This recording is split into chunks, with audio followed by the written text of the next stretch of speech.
Welcome back to Locust Grove High School, Game 2, Round 2 of the State Quad A playoffs. Locust Grove and Mary Persons meeting at the plate for these two teams. Coach, let's recap a little bit of Game 1. I'm with Chris Davis, Randy Lee here, Locust Grove High School. Coach Davis, Game 1, Locust Grove got out early and took the lead and never looked back. You're right, Coach. 9 runs in the first 2 innings, and Tyler Sellers was dealing on the mound, had 12 strikeouts through 6 innings, only gave up. Locust Grove put the first game away real early. Here, Locust Grove to another quick start. If you're Mary Persons, you got to hope they don't get a quick start. Game 1 is putting the ball in play. All right, well, let's take a look. Mary Persons is going to be the home team tonight. Let's take a look and go around the field for them and what they're going to put out in the field. Starting for them in left field is going to be Mays. Banks is going to be your center fielder. Green's going to be your right fielder. At third base is going to be Smith. Camp's going to be your shortstop. Pope's going to be your second baseman. Holdenfield's going to be your first baseman. Jackson's going to be behind the plate, and the other end of that battery is going to be Benson. Coach Benson is of Mary Persons staff. Was able to come back his first game back, threw a no-hit last week in the first round of the playoffs. Wayne County struck out 15 in Mary Persons' 4-2 win. They were a 4 seed, came in. Wayne County was the 1 seed, and after reading some information on the local papers, they said Benson wheeled and dealed, and a coach from Wayne County said it was absolutely the best pitching he's seen all year. Coach, this is the first game.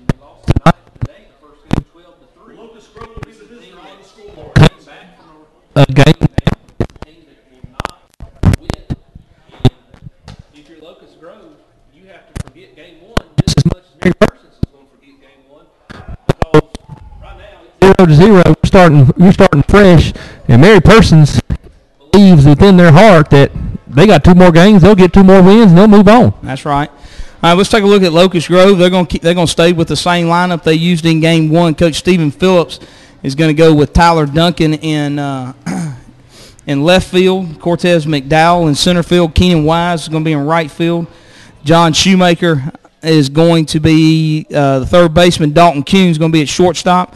Alex Gord is going to get a start at second base.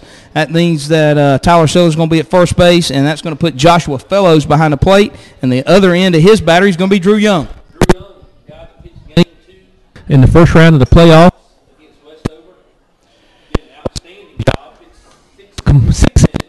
in Game 2, a guy that fastball, top curveball.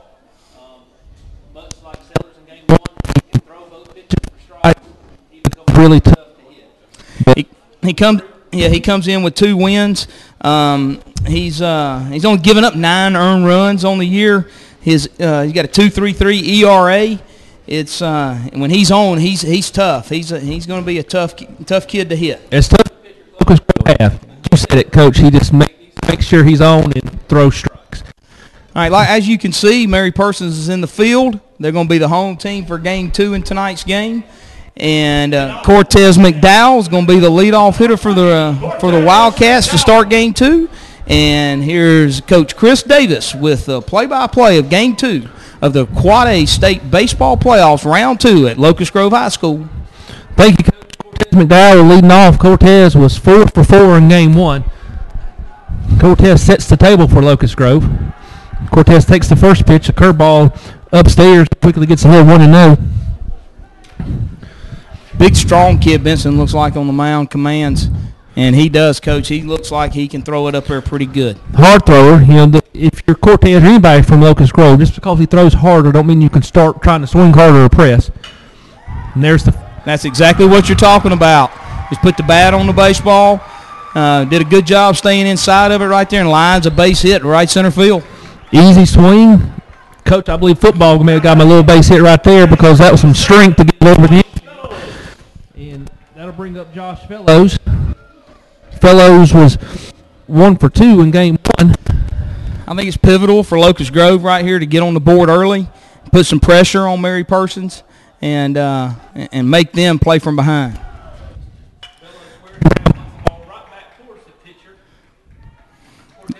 To second. Good Fellows. Good job by Fellows with a sacrifice right there, putting the runner in scoring position. Fellows. The guy playing first base, game 2, Tyler Sellers. Tyler had 2 hits in game 1. This may be exactly what Sellers is looking for. Big, real good fastball hitter. Took the first pitch outside. First pitch fastball, stayed off of it. If he gets the barrel on it, Coach, he could send it a long way. This is going to be a great matchup right here to watch all night long. Benson gets the sign, comes set, throws. Cortez takes off for third. He's in there without a throw. Quickly, Sellers is up at the count 2-0, and Cortez is at third with 1 out. The catcher lost the ball right there. I believe he tried to come out of his stance and throw it before he had gotten a hold of it. That's the thing that speed does for you on the base pass. It makes teams play different defensively. And tried to rush it. You're right. Now you got to run at third scoring position. Now it's Sellers' job to make sure the ball's put in play and get that run home. Benson comes set. Wow. Now that's a nice curveball right there. Coach Sellers was ducking for cover, and that ball was caught across the middle of the plate. Coach, it started behind his back. It started behind his back. That ball broke a good 1.5 feet. That was a nice pitch. Now you know what makes this kid effective. That's a 2-ball, no strike curveball for a strike. Benson comes back with the fastball on the outer third off the plate. That'll make the count 3-1 to Sellers. And Coach, he came with a 2-0 curveball that had Sellers failing. There's no telling what he's going to throw 3-1. Here's the pitch, another breaking ball. And only 2 strikes. That's 2 strikes. Umpire rung him up. It's only 2 strikes. But, yeah, that curveball right now he's got working for strikes. That'll make the count 3-2 on Sellers. If I'm Sellers, I'm looking for another one right here. There it is, and Sellers look at 3 curveballs, and he goes down on strikes, and that'll be 2 outs in the inning, and it'll bring to the plate the DH, number 21, Jordan Hartman. Now you know what makes this kid effective. That's a nice breaking ball. Hey, looks like we got 2 pitchers that are going to throw the ball hard and throw really bite-hard curveballs. This may set up well for Hartman. Hartman 0 for 2 in the first game. Had a walk and hit by a pitch. Takes the first pitch inside. Big, strong kid, Hartman. Big, strong pitcher. And Hartman there you go, fights it off. Fights it off and hits one over to the third baseman's head, and that'll knock in Cortez McDowell for the first run of the game. And quickly, Locust Grove gets back out in front, 1-0. That's a great at-bat by Hartman. Great at-bat. See his hands stay inside, went outside fastball, hit it the other way. That's a great at-bat. That'll bring John Shoemaker, third baseman for Locust Grove. Shoemaker in the first game had 2 hits. Takes the first pitch outside. Locust Grove's a really good fastball hitting team. So here's another kid at the plate. If you throw him a fastball and leave it up, he can hit it up there in the parking lot. Benson comes set, throws an off-speed pitch that stayed down low. That's the first curveball he's thrown that wasn't a strike.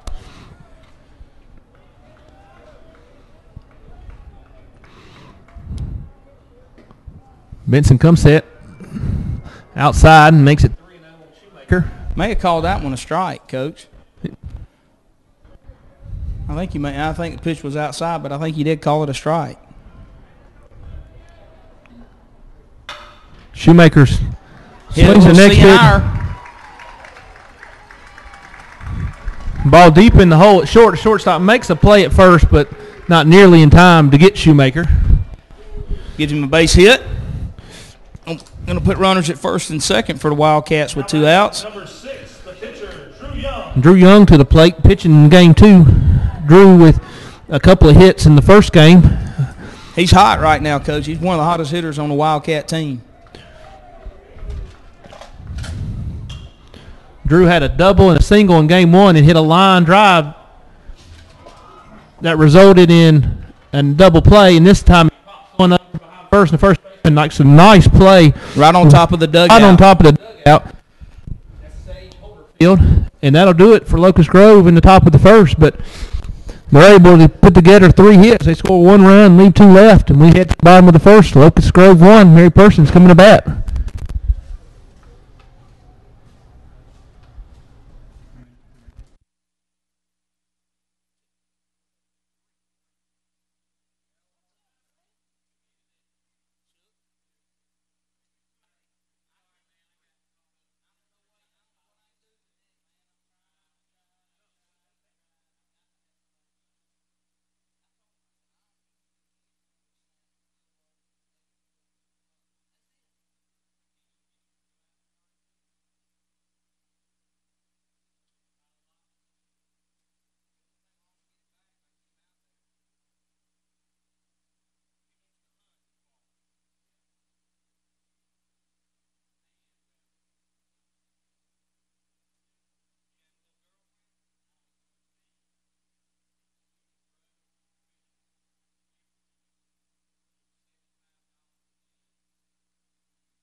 Welcome back to Locust Grove High School.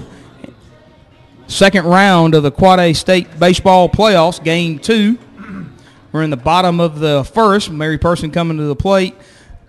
Locust Grove took a 1-0 lead in the top of the first, and Drew Young's going to take the mound for the Wildcats to start the bottom of the first.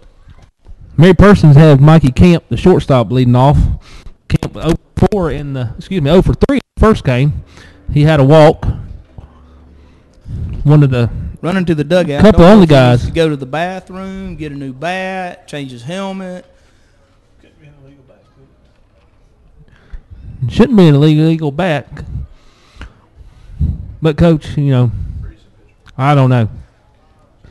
Coach, there might be one of those mattresses from the basketball team in the dugout, and he needed to go back over there and jump on it. Take a little nap. Take a little nap. Because you can get a mattress from girls basketball in the fall. They're going to run another promotion this year. I think it's one of our most successful fundraisers we have. And then Coach Shook and his girls basketball program would love the support. Here we're back. We're ready to go. And the first pitch from Drew Young is a fastball outside. Makes the count 1-0 on Mikey Camp. What's going to keep Drew effective? He's got to stay down the count, got to work out front, and got to his release point sometimes tends to get off if he falls off the mound. Drew with the second pitch up and away, and it's quickly 2-0. And, Coach, already Locust Grove has a 1-0 lead, and Drew needs to come out and just establish and pitch for the lead. Drew outside with the third pitch is ball 3.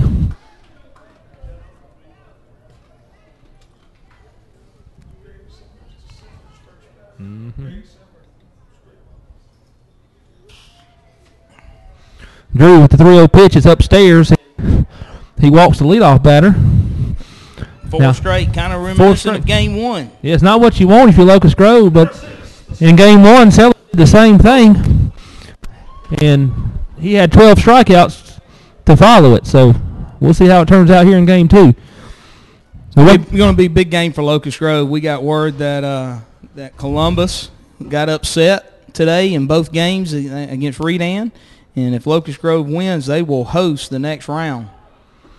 Nice breaking ball. Seems what what you do with Drew is if he's not effective with the fastball early, you go let him throw the breaking ball a little bit and then get in his groove.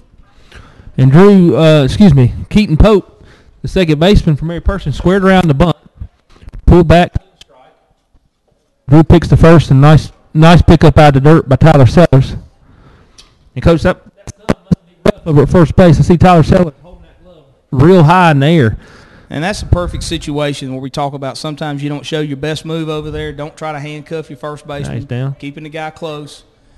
And here we go. They're trying to give you an out, and we can't throw a strike. They're trying to give you an out, bunt the baseball. Let's throw something that the catcher can handle or that the batter can handle. Take your out and move on. Coach, the ball in the dirt, and Mikey Camp moves up to second base. And There you are, runner in scoring position, 1-1 count on the batter. Mary Person, Keaton Pope doesn't square around the bunt this time and takes the third pitch outside. And it's 2-1.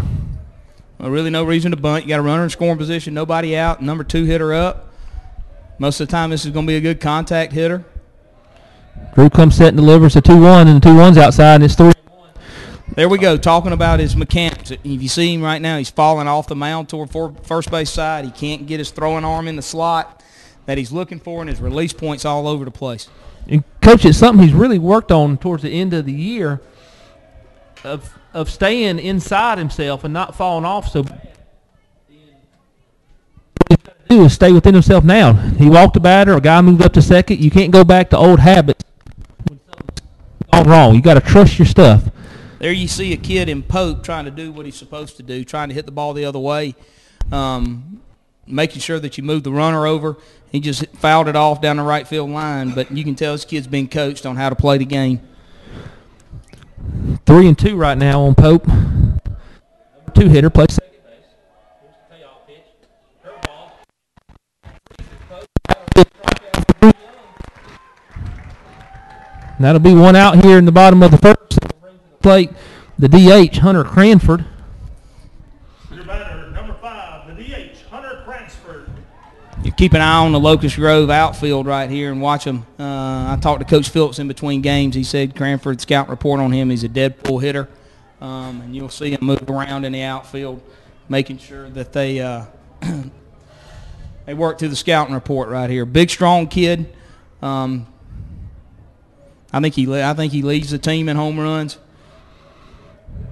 Cranford pitched game 1. Drew starts him off with the curveball, called for a strike. Sorry for the delay. We just got a hard time picking up the umpire. Strike to the ball count. Drew comes set, delivers upstairs, evens the count. Cranford for 3 in the first game with 3 strikeouts. Beautiful night here for baseball in Locust Grove. Not really a cloud in the sky.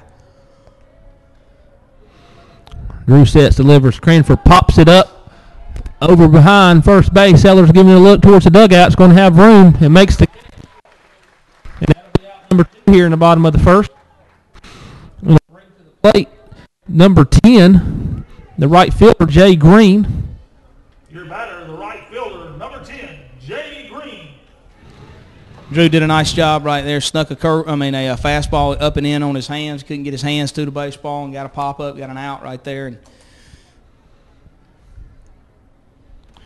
Drew hasn't been great right here, but he's thrown enough strikes to keep the batters off balance, and has got 2 outs after the leadoff walk. Nice stop by Jay Green. That'll keep Mikey Camp at second base.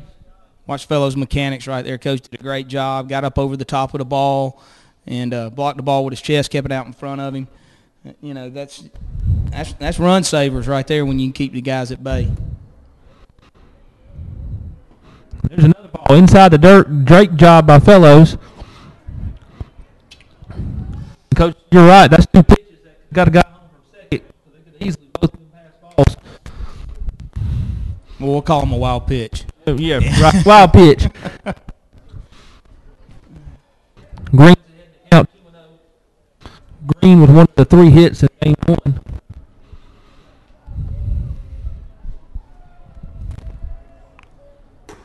Green takes the next pitch upstairs, 3-0. And Coach, this is the time you got to be smart. You got on deck, struck out 3 times in game 1. You got a first base open. No need to give in to him when it's a 3-0 count right here. And Drew pitches. He's taking all the way.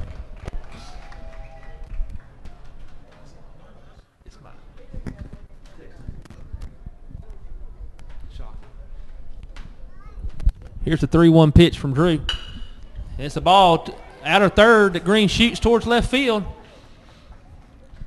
And Keenan Wise is up with it quickly. And, Coach, we go back to those wild pitches. If he's on third base, that's a run. You're right. But keeping him at second base, unable to score. Keenan did a nice job right there coming in, making sure that there was no possible way that runner was going to score. I mean, he picked the ball up almost right behind the shortstop. That brings to the plate Sage Holderfield, the first baseman. Holderfield 0 for 3 in game 1 with 3 strikeouts.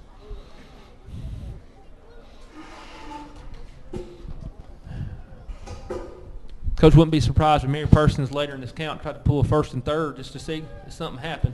Maybe a little leave early, maybe try to early. get something going on. Yep. Green did a couple of steps like he was going to second right then. Holderfield takes the pitch outside, makes the count 1-0. Just to see if they can get something going and then get in the game. They're a team that struggles scoring a lot of runs.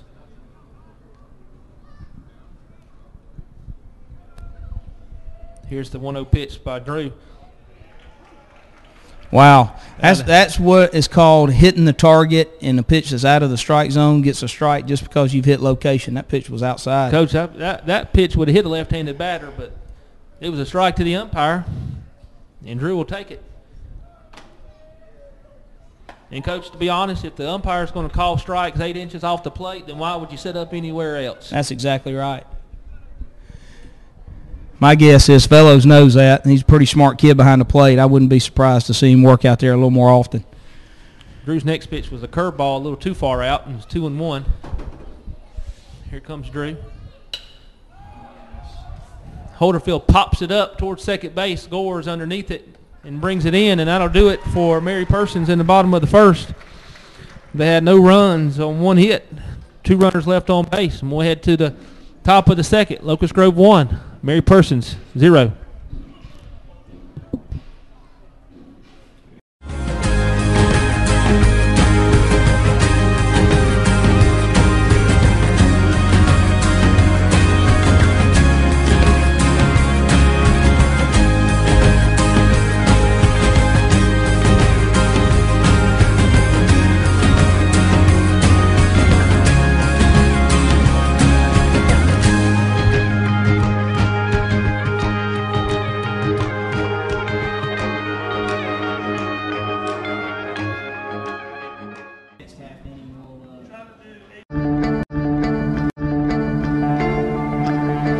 One match away from immortality. This is a total team effort. We're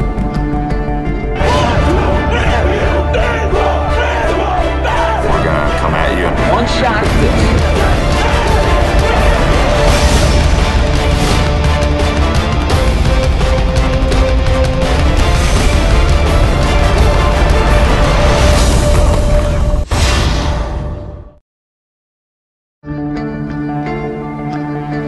One match away from immortality.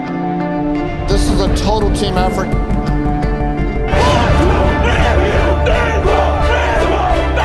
gonna come at you. One shot at this.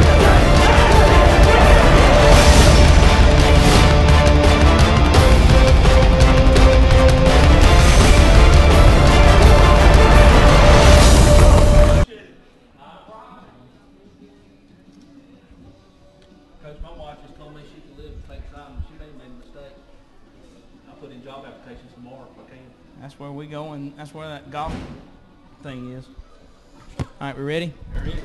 Welcome back to Locust Grove High School. Going to the top of the second. Locust Grove with a 1-0 lead, and Coach Davis with a play-by-play. Leading off the top of the second, here's Dalton Coons, and he takes the first pitch and swings over a curveball. And quickly falls behind 0-1.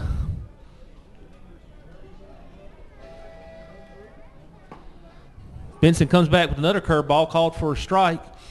And Coach, it's obvious Benson has a great curveball, throwing it for strikes. If he can establish that fastball as hard as he throws it, it's going to be a tough game for Locust Grove. Yep. And I agree with you.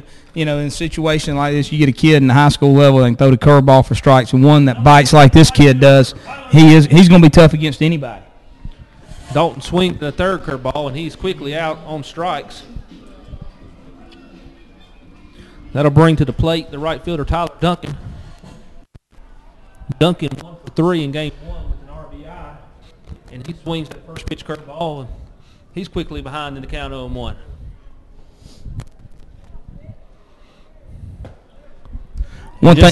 Go ahead. Just as he's getting ready for another curveball, Benson comes and throws a fastball right by him, and quickly it's 0-2. One thing I like about this kid, he is a quick worker.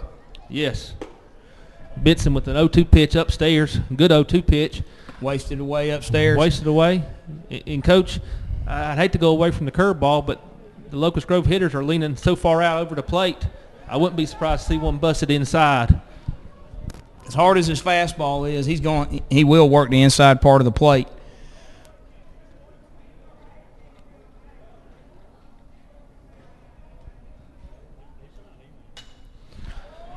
Duncan with a nice job fights off another 1-2 pitch. Fouls one over the first base dugout. Yeah, that was a great pitch to foul off. That's one of those old phrases, to foul it off if you don't like it. Stay alive. Pitch was too close to take and did a nice job.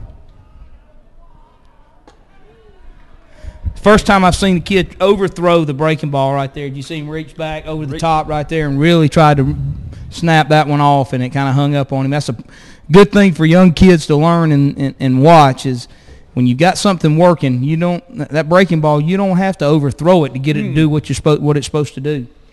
And breaking balls work when you don't overthrow. When you overthrow a breaking ball, the only thing you're doing is basically throwing a batting practice fastball, because you're taking the break out of the ball.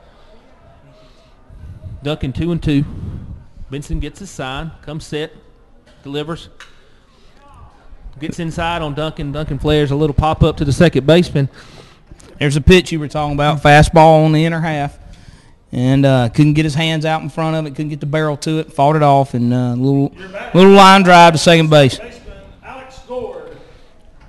This will bring Alex Gore to the plate, playing second base game 2. Alex didn't play in game 1. Gore takes a curveball up in the zone.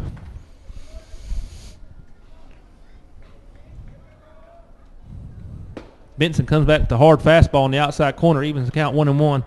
This Benson kid, a big, strong kid on the first base side, gets the ball, gets a sign, throws it, and comes back with another curveball, and quickly is ahead and count 1-2 on Alex Gord. Does a real good job hiding the ball early. I'm sure as a hitter it's tough to pick up. There's a curveball. It stays up in the air, and I can see how he dominated Wayne County with 15 strikeouts. This kid's something else. A little break. The catcher threw a ground ball towards the shortstop.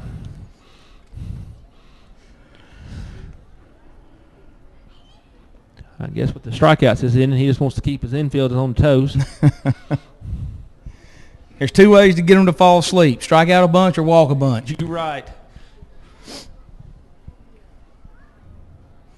The way this kid pitches, you won't see games that last very long, I can tell you that. He gets it, throws it, ain't no playing around. Benson comes set, throws a fastball a little too far off the plate. And that runs the count to 3-2 on Alex Gord. Comes back with the curveball, and it must have hung up. Well, it fooled him. He had him ducking, and it broke. He just must have stayed high in the zone. Gord draws a 2-out walk. And, Coach, you don't want 2-out walks, but facing Cortez with 2 outs might be better than facing him leading off the inning. Well, unless he does what he normally can do, which is hit the ball in the gap. Hits the ball in the gap right here. It's. I don't ever want to face Cortez McDowell, to be honest with you. 1 out, 2 outs, no outs. Kid's just an athlete, a player. He's a special talent. The only thing that may stop him on the bases is the base runner ahead of him. Here's the first pitch to Cortez, up and in, and Benson, after getting the first 2 guys out just fairly easy, has walked Gord and fell behind Cortez McDowell. Coach, one thing I've noticed early in this game is there seems to be a lot more emotion out of Locust Grove side compared to the Mary Person side. Well, it was a big crowd here tonight, and a lot of it has to do with the close proximity for Mary Person, not really a long travel from Monroe County. They've got a great athletic program. They've always had great support by their fans in every sport. Cortez is ahead in the count 2-0, and here comes the fastball, and Benson falls behind 3-0. Coach, you let him swing right here? Coach, one of your best, hottest hitters is on deck. He's been hitting the ball hard. 3-0 count, I give him the take, mainly because there's a guy on first, and see if a walk gets a guy in scoring position. Well, that was a good take no matter what. Well, I don't think we'll ever know. He was going to take the curveball. If he'd have saw a fastball maybe, but good pitch by Benson right there to come back. Still ahead in the count. 3-1. And there's outside, and Cortez will walk, and that'll move Gore up to second base. It'll bring to the plate Josh Fellows.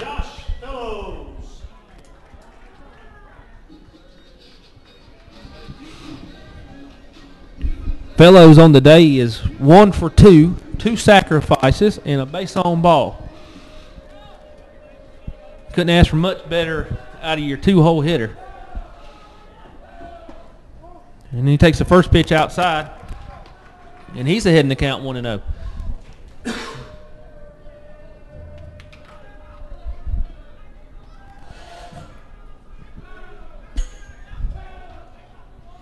Benson comes set, fires. And there's a strike across the outside corner. That evens the count up with Fellows 1-1. Fellows getting a sign from Coach Phillips.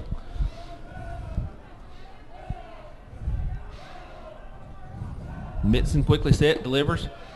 Fastball across the outside corner, and Fellows is falling behind 1-2. Now he's got a battle. Got a battle right here. Base hit, scores a run.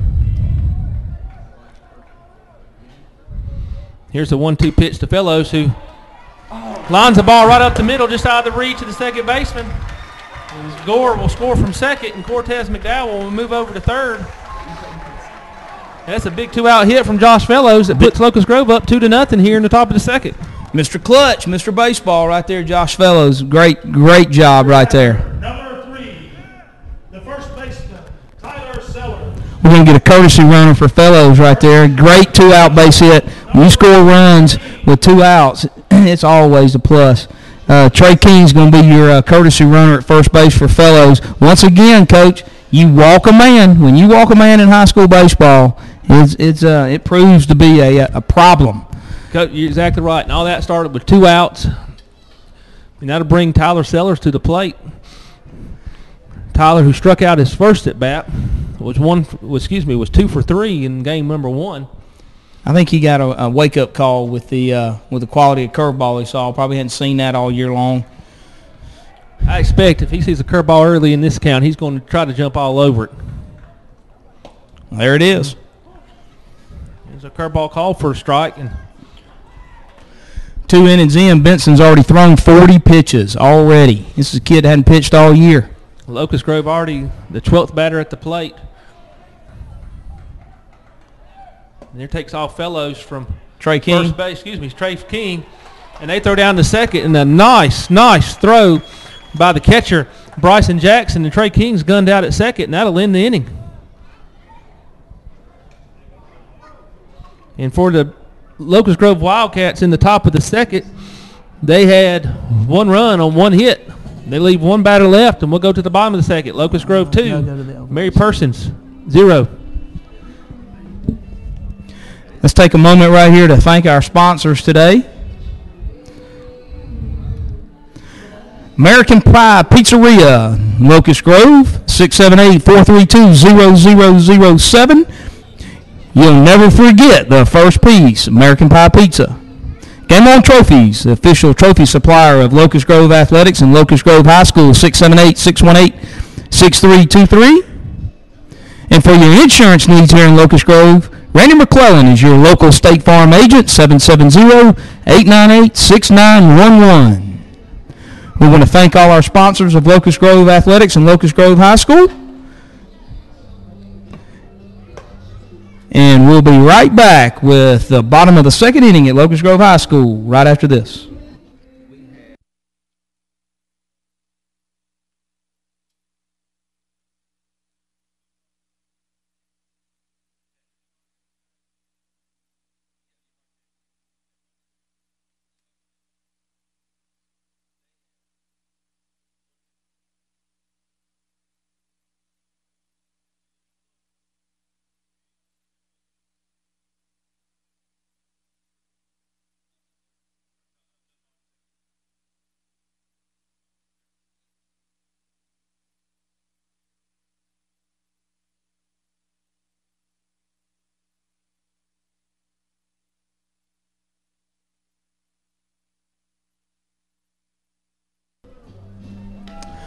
Welcome back to Locust Grove High School, round 2 of the Quad A State Baseball Playoffs. Round 2.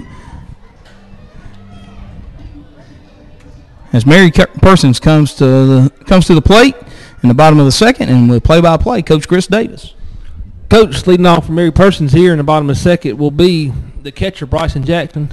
Bryson ended the top of the second and then throwing out Trey King, trying to steal second. Drew Young with the first pitch tried to hit the bull. That'll be a 1-0 count.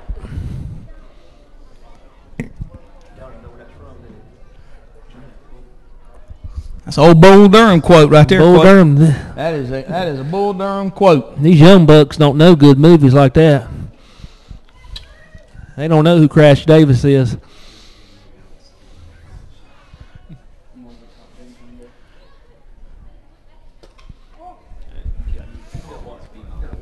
Two balls on the count. Two balls as Bryce Jackson takes the next pitch a little high. Drew Young threw 20 pitches in the first inning, Coach. He struggled but battled through it. But right now he's falling behind the leadoff batter once again, 3-0. That may have caught a little piece of fellows right there. And Coach, he's thrown one over. Umpire. He's thrown one over his head. He's thrown one above his head, and he's thrown one at his feet. Fellows is going to need a bag of ice before this inning's over. Here's a 3-0 pitch. That's what Drew needs to do right there. That gets the count back to 3-1 on the catcher, Bryson Jackson. Don't overthrow. Stay within yourself. Throw strikes. Bryson was 1 for 3 in game 1. And he has drawn a leadoff walk here at the top of the second. And Coach, it didn't hurt him in the first inning, but you can't keep fooling around with leadoff walks because they're going to come back to bite you. You're right. We're going to get a courtesy runner for the catcher. It's going to be number 12, J.T. Stokes. And just to clarify, if you're not aware, at home in high school baseball, you can have a courtesy runner for your pitcher and your catcher. Help speed the game along. Give those guys a break. Home plate umpire is going to recognize that and put it down on his card because the same guy has to run for him every time. This will bring number 2, Kendall Smith, to the plate. Your batter, number 2, Kendall Smith. Kendall was 0 for 2 in game 1 with 2 strikeouts. There we are. Around to show a bunt. Yes, he did swing. He did make an attempt at it.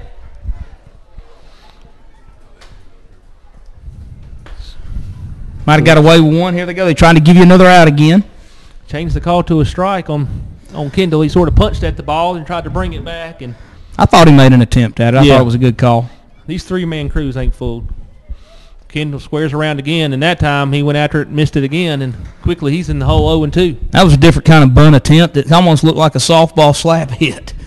You know, Because there ain't you got to get the bat out in front of you. There ain't nothing that fires you up anymore as a third base coach is when the guy up at the plate can't get a bunt down. Well, you got to use the correct mechanics, and right there, he's got the bat behind the plate. You know, if you're going to sacrifice, you got to give yourself up. Got to get the bat out in front of the plate, barrel above your hands, and work down to the baseball.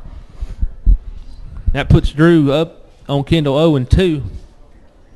I believe the umpire caught some dirt in his eye right then, and Josh Fellows went out and gave him a minute to wipe his eyes out and catch his breath. And here we go. Drew comes set, delivers. Curveball. Call strike 3 by the umpire. And there it is, Coach. Has that pitch on that off the outside corner. Off the outside edge. And third base coach over there is livid, to say the least. He's upset. And, you know, you got to play fundamental baseball. You know, you're trying to get a bunt down, and then you take a called third strike. And that's not what he was looking for. That'll bring to the plate number 14, the center fielder Jordan Banks. There's the first pitch. Way upstairs, Jordan 0 for 3 in game 1 with a couple of strikeouts. Got a guest up here in the booth with us today, Barry Durbin from Pace's Cleaning and Restoration. Maybe a little bit of a little pub for him. Maybe we can get a little bit of sponsorship money out of that guy that walks around here with all these tight pockets. Boy, he's still got the first quarter still in his pocket. Coach, you know, Ty Plumley's dad works for him. I'm sure that's why he's making an appearance. We got plenty of room on the football and softball fields for sponsorships. Yes, we do. And in this area right here, with the weather as bad as it is, I know there's a lot of cleanup restoration needs to be done around here. There are. Yeah, down here in Locust Grove, all you got to do is give Barry Durden a call at Paces Restoration.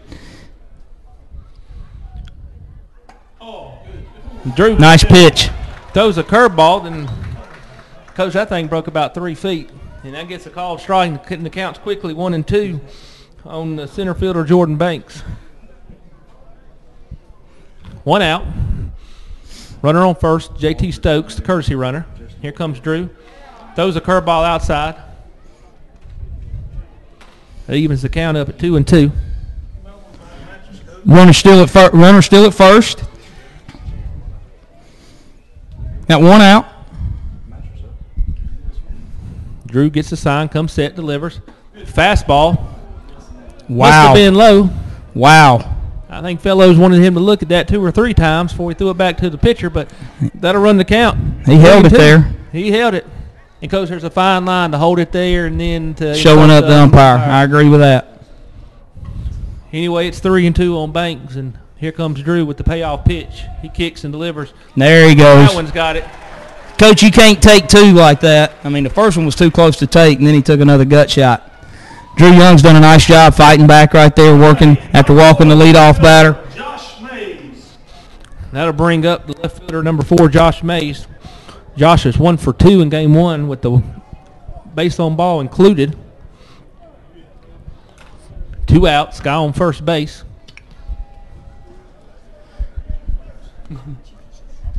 Drew kicks, comes set, throws a curveball.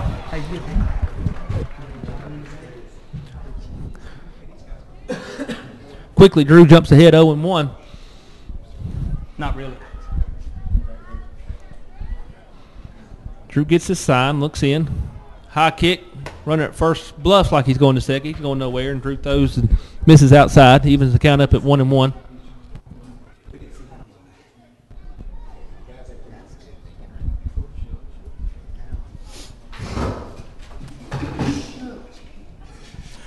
Coach Shook's up here turning around the press box.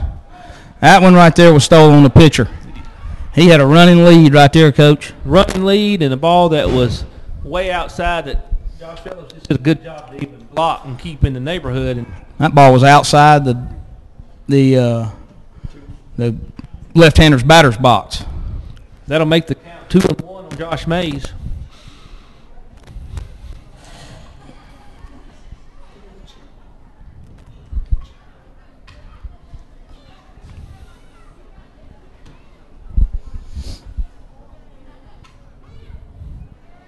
Drew's looking in, gets his sign. 2 outs, 2-0 Wildcats. Bottom of the second. Here's the pitch. Mays holds up, and the pitch misses up and away, and that'll run the count to 3-1. On deck, the leadoff batter, Mikey Camp for Mary Persons. Words of wisdom from a fan. Don't lose him, Drew. I'm going to say that's his mama. I'm just going to go out on a limb. If there's anybody who knows baseball, she knows it. She's been around it since these kids been 4 years old. He's got a younger brother that's also part of the program that they're probably going to be looking for great things for him. He had a great job during the JV year. See some time on the mound, first base. Christian is going to be something that we're going to look forward to here in Locust Grove. 3-1 pitch. Catches the outside corner on Mays, and that'll make the count 3-2. Payoff pitch right here, Coach.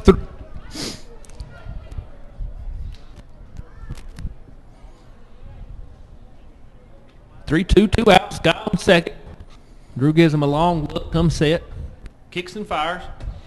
That'll do it for Mary Persons here in the bottom of the second. They have no runs, no hits.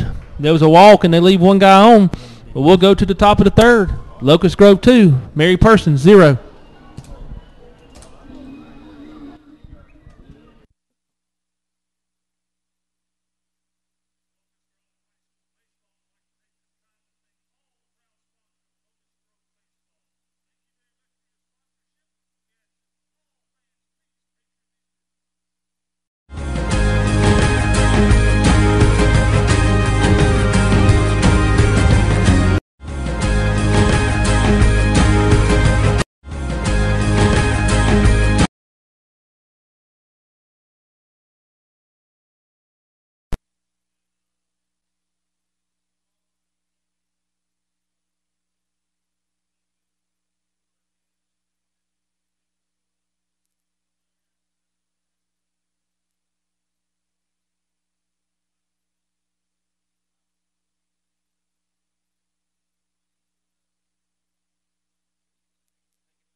Welcome back to Locust Grove High School. I think in between games, they put a little bit too much water on the mound, and pitchers are having a tough time keeping their cleats clean. So they've got a little game saver out there to try to dry up some of the water.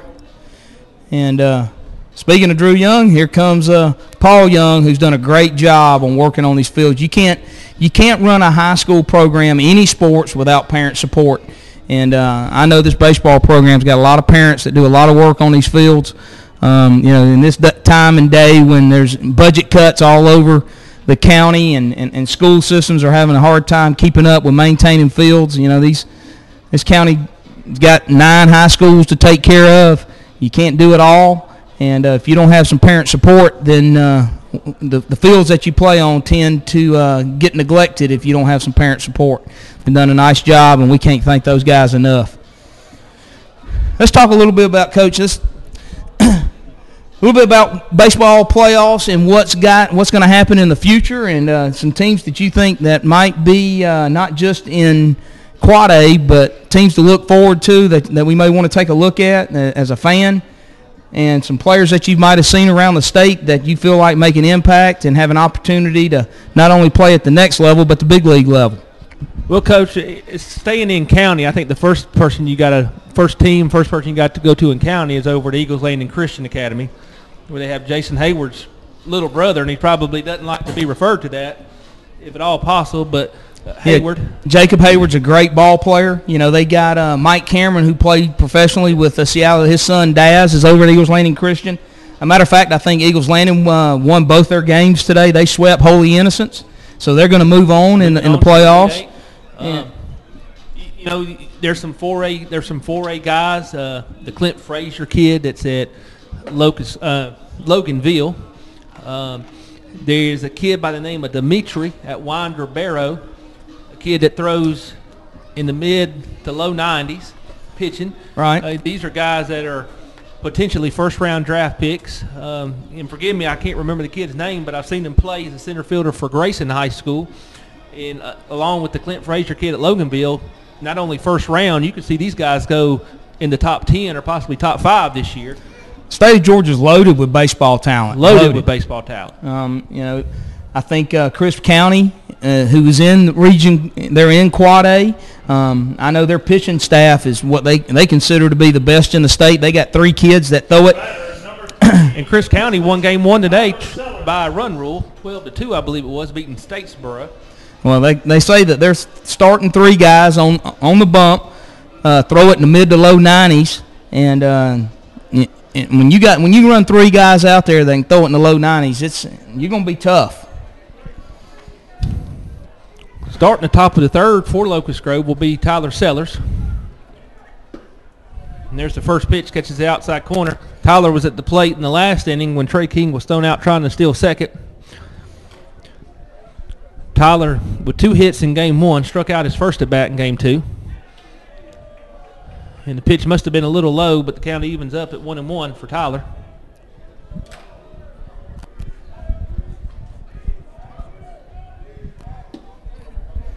There's that curveball. There's that curveball, and quickly Benson's gotten ahead of Tyler Sellers 1-2. And right now, Tyler's just lost facing Benson at the plate. Benson already gets the sign, comes set, and throws another curveball, and Tyler, once again, looks at strike 3.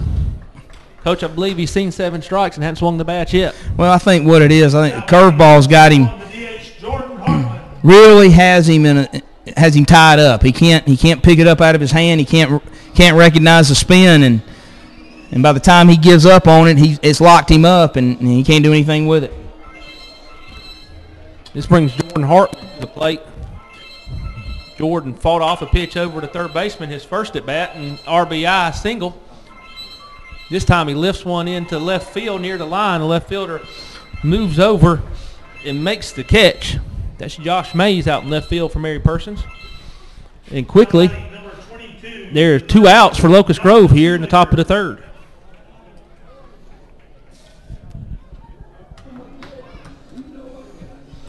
First inning, Benson threw 19 pitches, threw 22 pitches in the 2nd inning, and now he's got 2 outs and only thrown 7 pitches. And John Shoemaker comes up, takes the first pitch for a strike. Shoemaker with a single, his first at bat.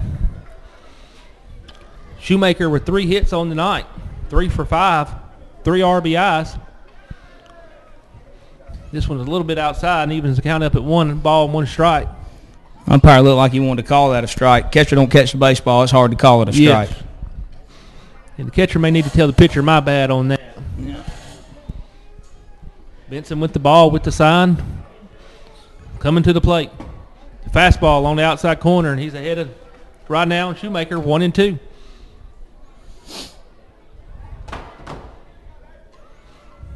Benson fires, delivers curveball, called strike 3, and that'll do it for Locust Grove in the top of the 3rd. And like you said, Coach, not many pitches he needed an inning like that. Locust Grove with no runs, no hits, a couple of strikeouts, and we'll head to the bottom of the 3rd. Locust Grove 2, Mary Persons 0.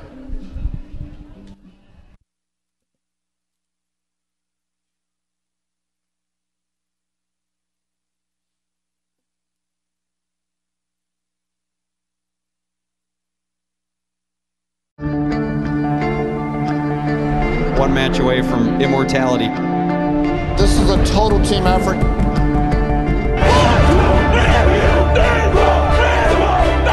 gonna come at you. One shot at this.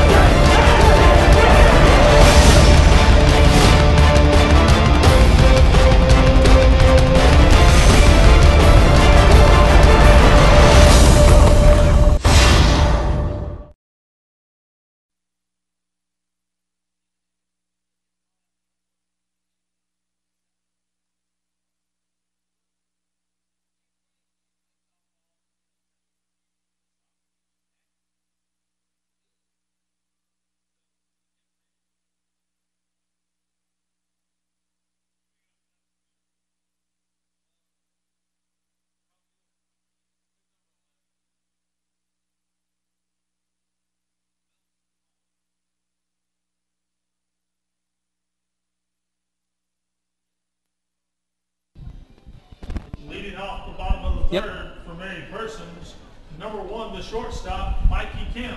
Welcome back here to Locust Grove High School as we start the bottom of the 3rd. Locust Grove with a 2-0 lead. The Mary Persons Bulldogs are the home team game 2. Drew's gotten behind the first 2 hitters of each inning, walked both leadoff men, and nothing's come back to haunt him. Let's see if he can get a first out and keep that leadoff man off base. Well, he falls behind Mikey 1-0. Mikey seen 5 pitches in game 2. I'll be one of them balls. Drew sets and fires, and there's ball number 2.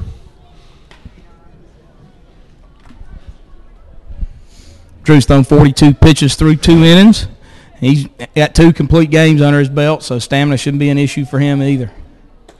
And Coach Drew's the type of kid, when the game's over, the next day he's going to run. He's going to keep his legs in shape. He's going to do long toss, keep his arm in shape. He's probably the one guy whose pitch count can really get up there in pitches.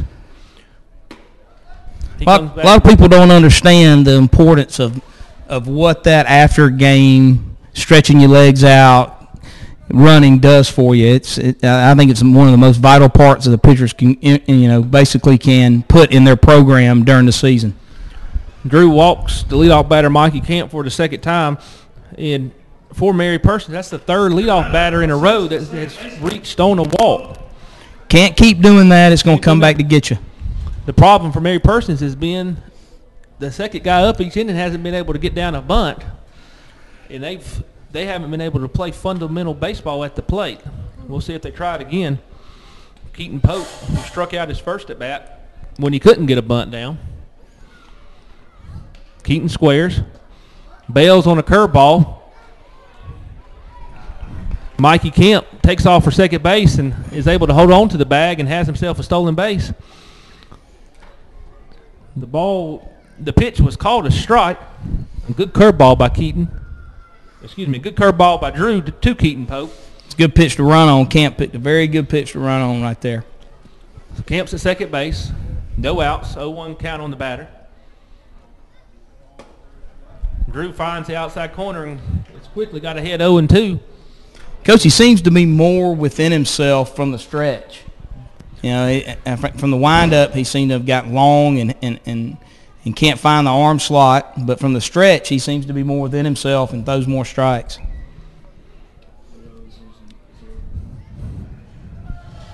0-2.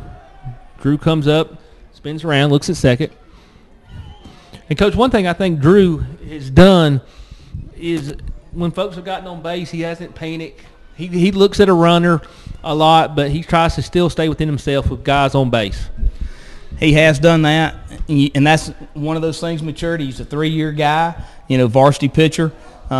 He got a chance basically as a freshman to watch people like Jordan Dukes and Seth Lucio, the Tennessee Tech signee, and Dawson Brown pitch, and I think, you know, he learned from those guys. This one gets away from him up and in to Keaton and gets to the backstop, and that'll move Mikey Camp over to third base. It evens the count up on Keaton Pope at 2-2. Mikey Camp at third base was still nobody out here in the bottom of the third.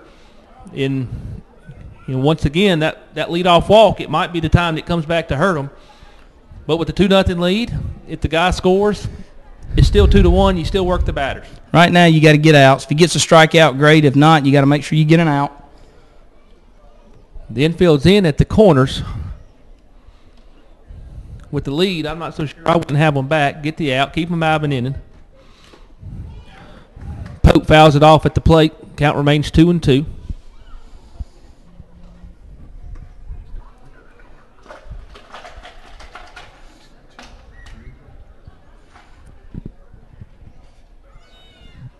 Fellows out to talk with Drew. I think he got the umpire.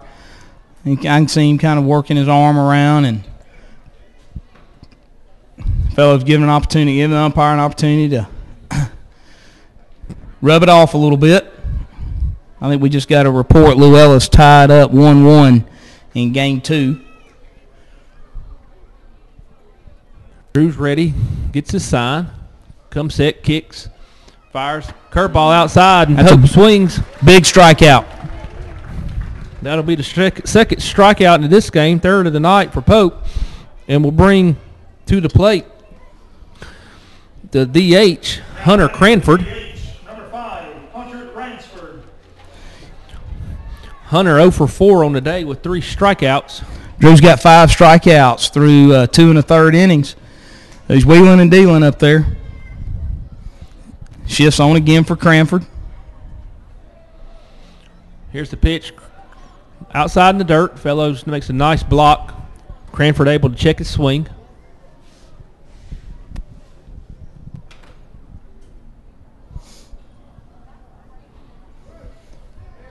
Once again, Coach, just get an out right here. Make sure, try to stay out of the big inning. Drew comes set. Kicks and fires. Outside. Nice stop once again by Fellows. And I know we keep saying that, but he keeps making some very nice plays and has probably already saved a couple of runs. I'll agree with that. Definitely in the last inning where he blocked a couple of balls, kept the runner at second base, and kept him from advancing. 2-0. Here comes Drew.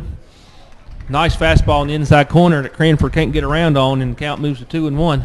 I've noticed, Coach, in basically these 2 games, that's the hole in his swing. Down and in, he has a hard time getting the barrel to the bat to it. I know he's a dead pull hitter, but anything up above the thighs and in is probably what he's looking for.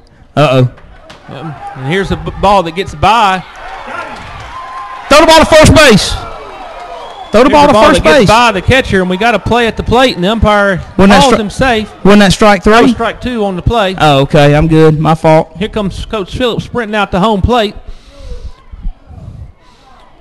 Coach Phillips going to clean off the plate, help the umpire out a little bit. And Coach, really right there, what I saw was a tag high and the kid coming in sliding. And I believe if the tag's not high, he's out. But the tag's high, he called him safe. I think he was safe. From up here, it looked safe. It was a bang-bang play. I don't know what I was screaming. I thought it was strike 3, so that tells you what I was paying attention to. And, Coach, you know, when you make a bang-bang play, 50% of the people are going to agree with you and 50% of the people are going to be against you. So you're never right. You're never right. I thought he made a good call right there. I thought he made a great call. Anyway, the count's 2-2 on Hunter Cranford. Drew's got the ball. Kicks comes set. Curveball, and that'll do it for Hunter. And I don't know. I'm not sure who he's upset with, himself or the umpire, but that pitch looked pretty good to me. Me too. I thought it was a strike. I was just one pitch late. Big strikeout for Drew right there. Jay Green. Base is empty. That'll bring up the cleanup hitter, Jay Green. Here goes Locust Grove with a shift. They move all the way back around to the other side. It must be a dead pull hitter as well. Green with 2 hits on the night. Takes a pitch that fooled the umpire. He called it a ball. Yeah, yes, sir. I think so. It looked like a strike to me. Not giving umpire a hard time. These guys done a good job. The Middle Georgia crew. Drew with the 1-0 pitch is inside. Makes it 2-0. Sooner or later, that leadoff walk's going to get around. It got him this Got him inning. that time. Yep, dead pull hitter, Coach. Green fouls went off by first. And, Coach, you know that leadoff batter walked and scored with the next 2 batters striking out. Yeah, hadn't put a ball in Hadn't play. put a ball in play, and they scored a run.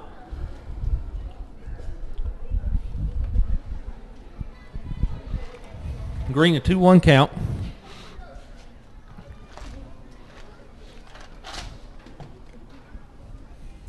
Big Middle Georgia farmhand kid right here.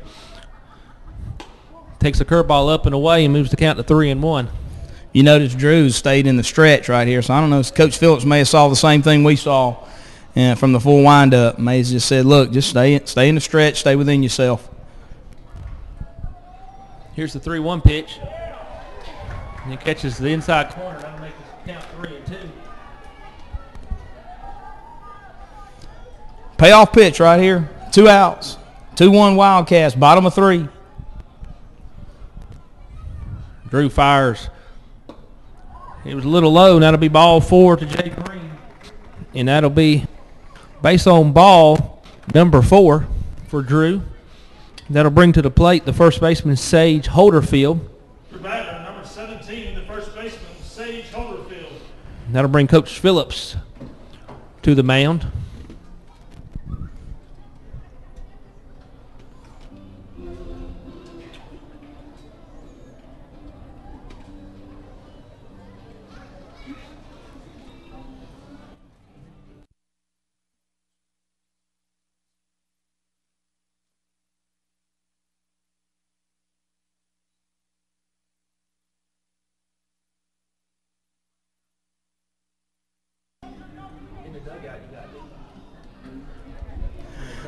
Meeting of the mound is done. Coach Phillips walks back to the third base dugout.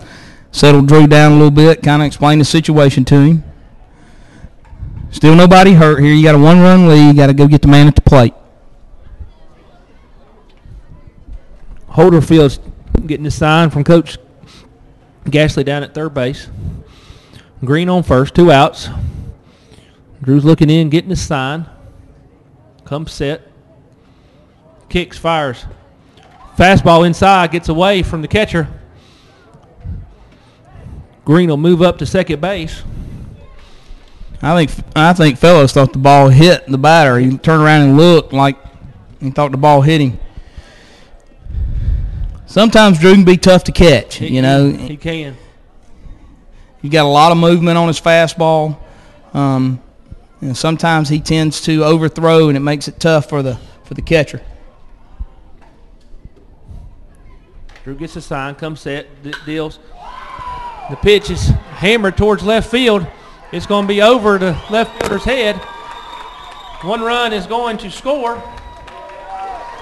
And Holderfield is going to be in at second with a stand-up double. And we are tied at 2 here in the bottom of the 3rd inning. Once again, there's a walk, leads to a run. Coach, they have 2 runs. They both scored. There's only been 1 ball put in play this whole inning. Catcher number 8, Bryson Jackson. That'll bring up the catcher, Bryson Jackson. That ball was hit hard. That one was stroked. That was.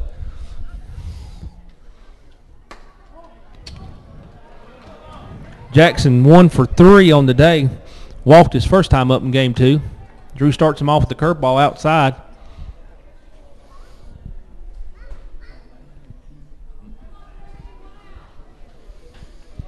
Drew comes set and delivers. Jackson fouls it back off behind us. Oh, because it's dark. You want to come stand right here? I just got to move over here. We're going to both stand over here. Yeah, I stand up. Drew comes set, delivers. Fastball stays up, makes the count 2-1.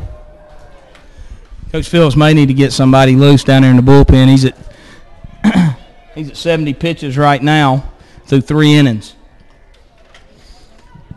Been a long inning right here for Drew. It has been. 2-1 on Jackson, man on second, 2 outs. Drew gets his sign, comes to the plate. And Jackson helped him out, swinging the ball way out of the strike zone, makes the count 2-2. And, Coach, you're right. One thing Locust Grove has is depth in pitching. There's no need if a guy's in trouble to make him have to stay out there too long because Locust Grove has a numerous amount of guys who can throw. Here comes Drew, the 2-2 pitch. Ball's lifted into right center field. Tyler Duncan drifts over, and he'll squeeze it. And that'll do it for Mary Persons in the bottom of the third. But Mary Persons was able to play 2 runs on just 1 hit.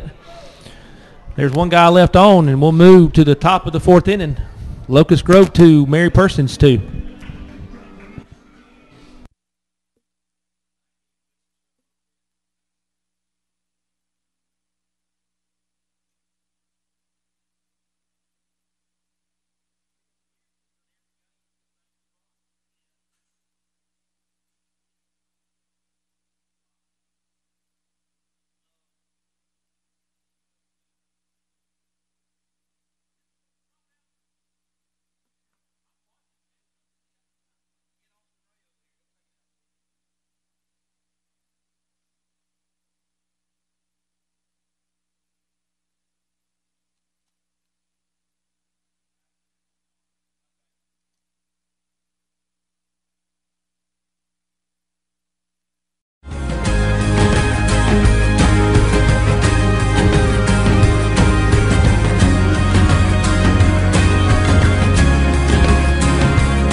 Welcome back, Locust Grove High School, round 2 of the Quad A State Playoffs. Game 2, Locust Grove, Mary Persons. 2-2, top of 4. Leading off for the Wildcats, going to be number 6, Drew Young. Benson in the wind. First pitch, hit right back up through the middle for a base hit. Drew Young leads off for the Wildcats with a base hit, dead center field. Leadoff man on for the Wildcats. Going to bring number 4, Tyler Duncan to the plate. Going to bring Dalton Kuhn to the plate. Going to get a courtesy runner here for Drew Young. It's going to be number 23, Levi Knight. Going to run for Drew. Once again, remember for the pitcher and the catcher, you can have a courtesy runner in high school baseball. Going to bring number 4, Dalton Kuhn, to the plate. Nobody out. Home plate umpires making sure he gets the correct courtesy runner in for the game for Drew. Probably an opportunity right here to sacrifice a runner over. Benson set in the pitch. Kuhn bunts the ball foul down the third baseline.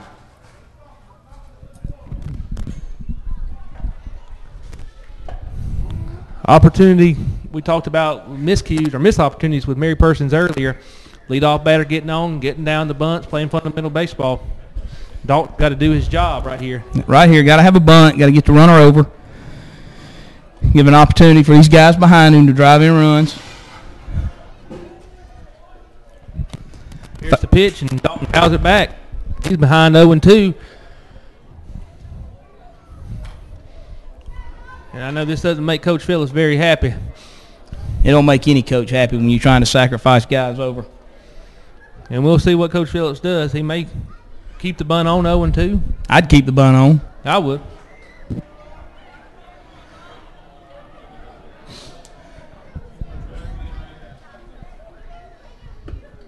The bunt's off, and Dalton swings at a curveball out of the zone, and quickly he is retired on strikes. Second strikeout of the night for Kuhn. You gonna put it right here, Coach. That'll bring Tyler Duncan to the plate. I'm keeping it right there if you want to just look. Duncan with a pop up to the second baseman, his first at bat. Takes the first pitch as a strike. Locust Grove's got to have some runs right here. Got to figure out a way to scratch something across. Benson quickly comes set. Little flare to second base. Nice play by the second baseman. The return throw to first gets away. It's in the dugout. In the dugout, Levi will get second base. And so sort of works out for Locust Grove. A little pop up to the second baseman, gets a runner to second base. Anyway. All right, a little bit of rules question here for you, Coach. Alex Gord. I always thought a ball that was thrown from the, what is it, 2 from the mound, 1 from the field, right? 1 from the mound, 2 from the field. So why did he not get third base right there?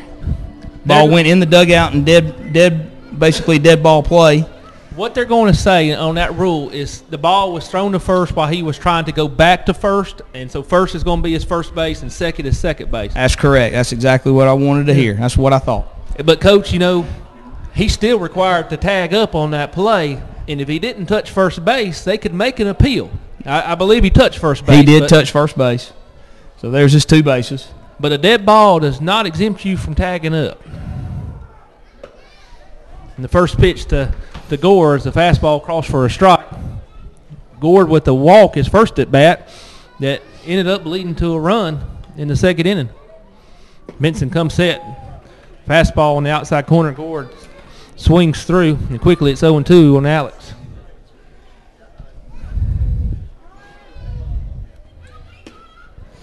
Benson working quick. Working quick. Gord stepped out, and the umpire gave him time. Need a big hit right here from the sophomore.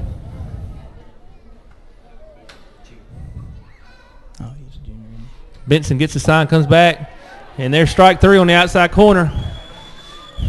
And Gord doesn't do anything but look, but that'll do it for Locust Grove here in the top of the 4th inning. They had no runs. They had 1 hit. They leave 1 guy on, and we'll head to the bottom of the 4th. Mary Persons 2, Locust Grove 2.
All right, welcome back to Locust Grove as we'll start the bottom of the 4th inning.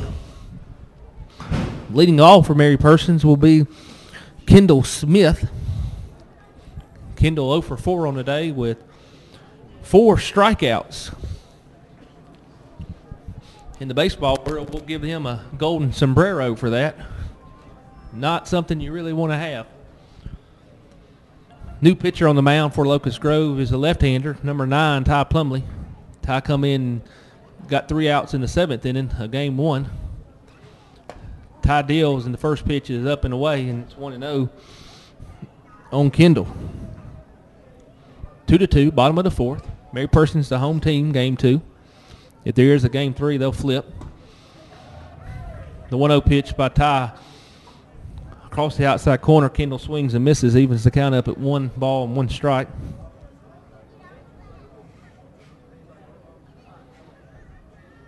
Ty gets a sign, comes to the plate. Kendall swings and misses again, and quickly Ty's got back in the count in his favor, and it's 1-2.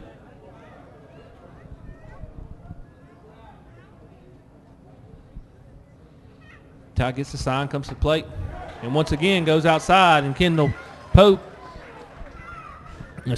Smith is down on strikes for the 5th time in a row. Coming to bat now will be the center fielder, number 14, Jordan Banks. Now batting the center fielder, number 14, Jordan Banks. Banks, a strikeout victim his first time. Banks 0 for 4 on the night with 3 strikeouts and a pop-up. Takes the first pitch for a strike. Plumley doing a nice job doing what he did in game 1, coming in, throwing strikes.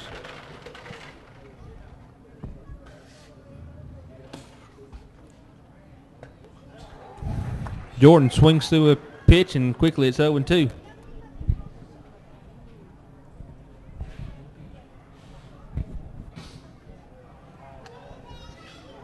Plumley gets the sign, the 0-2 pitch. Curveball.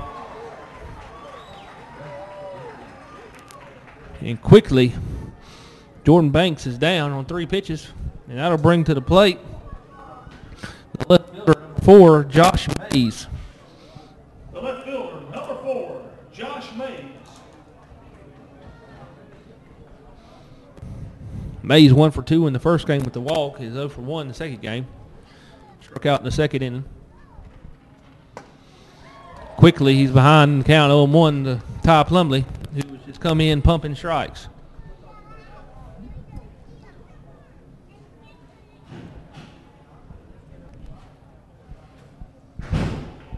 The 0-1 on the outside corner, and it's 0-2 on Josh Mays.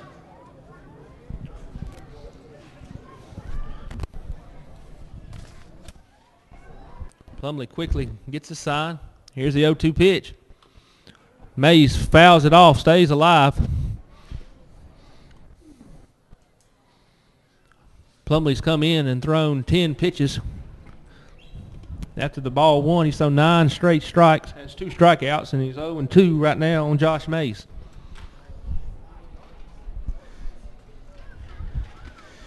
Get some quality innings out of Plumley right here. It's going to be big for the Wildcats, considering he pitched in game 1.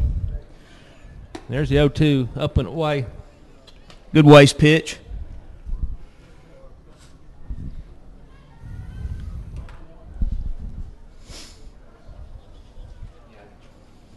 Here's the 1-2. Mace fouls it off, stays alive. Did a good job staying on that curveball right there and fighting it off.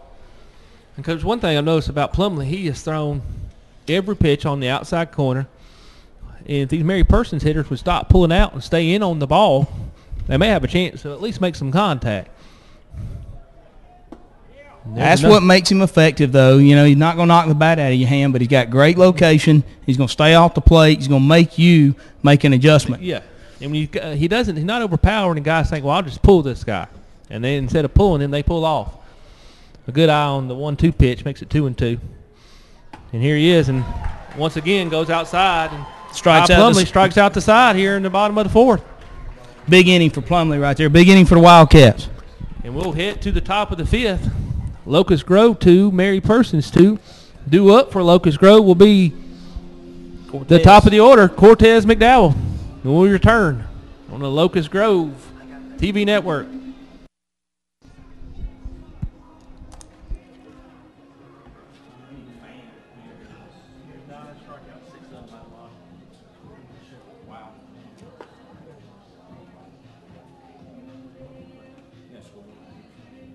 Got to figure out a way to score on top of it. 4 batters. I'd like to remind everyone that Friday at 7 o'clock, the Locust Grove Lady Wildcats soccer team will be competing in the Elite Eight here at Locust Grove against Marist High School. Hey, do you like our little news thing there where we showed highlights and you talked about soccer? Yeah. That's the way it should work, but I don't ever have time to do that. Right. I got to have my year 2 and year 3 people get stuff ready from the night before to be able to do that. Instead of 10 minutes. Dude, I needed it by. I live a mile behind the school, but Tyler come up here and do it. It ain't his job to do that. So I live a mile behind. It ain't his job. That ain't fair to him.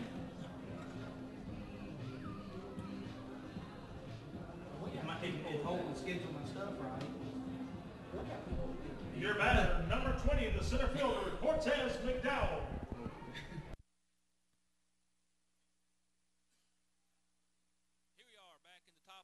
Leading off for the Wildcats will be Cortez McDowell. Cortez with a heck of a day so far. 5 for 5 at the plate with the base on ball.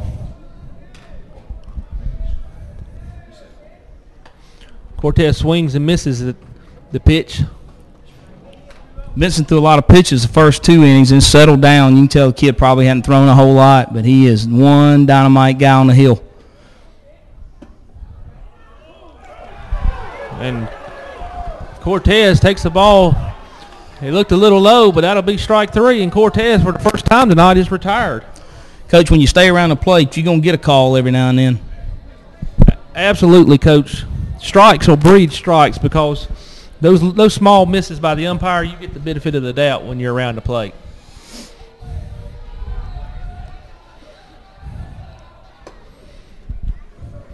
And, Coach, once again, a lot of the people in the stands aren't going to like the call, but these guys have been pretty consistent behind there all night long. I think the crew from Middle Georgia's done a great job. That brings Josh Fellows to the plate, who takes the second pitch and fouls it straight back, and that'll make the count 1-1 on Fellows. He's really one of the few Wildcats on the curveball, stayed on it and not bailed on it and had good hacks at it. Fellows with 2 hits on the night, 2 sacrifices, a base on ball. He's only been out. Only has 1 time that he's been out. It's not an official at bat.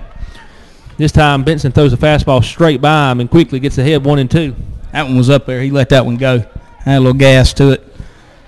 And, Coach, earlier we were talking about the pitch count for Benson, and right now it seems like the pitch count, the more he throws, the stronger he's getting. Well, right now he's at 68. He was at 50 through 2 innings, and now he's at 68. So he's got 3 innings where he's only thrown 18 pitches. Fellows is quickly down on strike. Now to bring Sellers, who so far this game has been clueless at the plate. Benson has really baffled him. Number 3, the first baseman, Tyler Sellers. Any time, though, it's like a power hitter in the major leagues. He may strike out a couple of times, but with one swing of the bat, he can put you on top. He can put you on top, and everything's good. Sellers playing first base the second game. Pitched a well-of game the first game. Benson starts him off with the curveball. Stayed up a little bit. No reason not to. He's bailed on that curveball all night long. He's bailing then. The pitch ended up being outside and up. Here's the 1-0. Throws a fastball and threw it by him. Sellers just late. He's pulling out. He's looking for something to yank. Benson works quickly, throws another curveball, and quickly is ahead 1-2. Tyler's having a hard time picking up the breaking ball. He can't pick it up out of his hand. And Benson lines, delivers. There's another curveball. Stays up a little bit, evens the count at 2-2. There's that curveball he tried to overthrow right there, and it kind of hung up. Stayed out of the zone.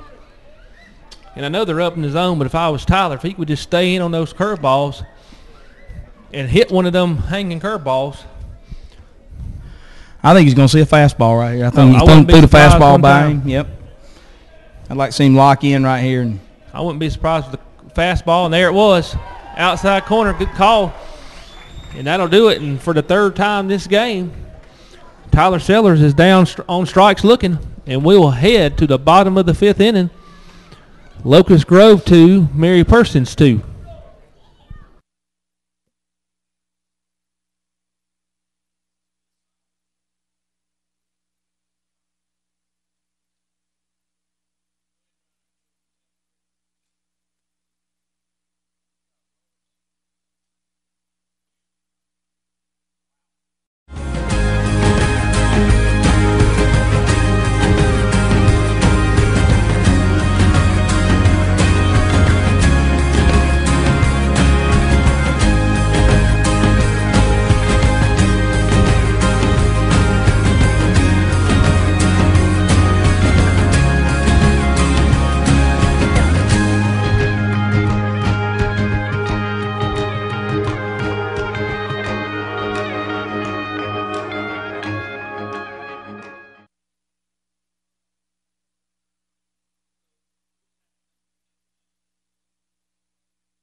Welcome back, Locust Grove High School.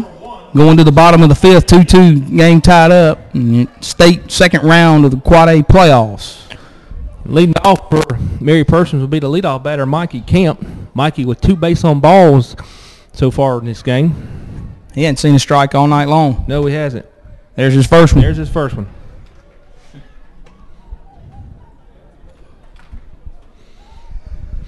Ty came in last inning, threw 13 pitches, a lot of strikes. That's what they need right now. Ty looks in. Here's the 1-0. Excuse me, the 0-1, and Camp fouls it back, and that'll make the count 0-2.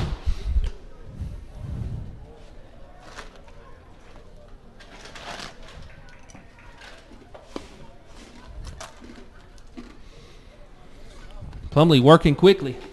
Has the ball. Gets the sign, comes set. He's ready to deal the 0-2 pitch. And throws it right by Camp, and Camp is down on strikes. And Ty, Wheeling and dealing right there. 4 batters, 4 strikeouts. And that'll bring up Keaton Pope, who has 2 strikeouts himself in game 2 tonight.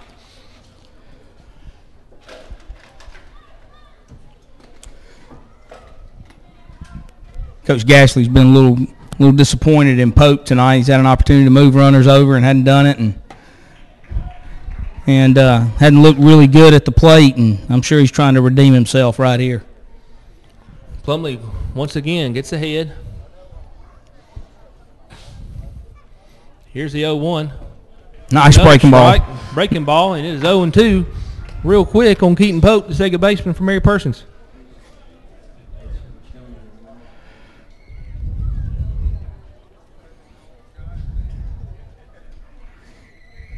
The 0-2 pitch is outside. That'll make the count 1-2.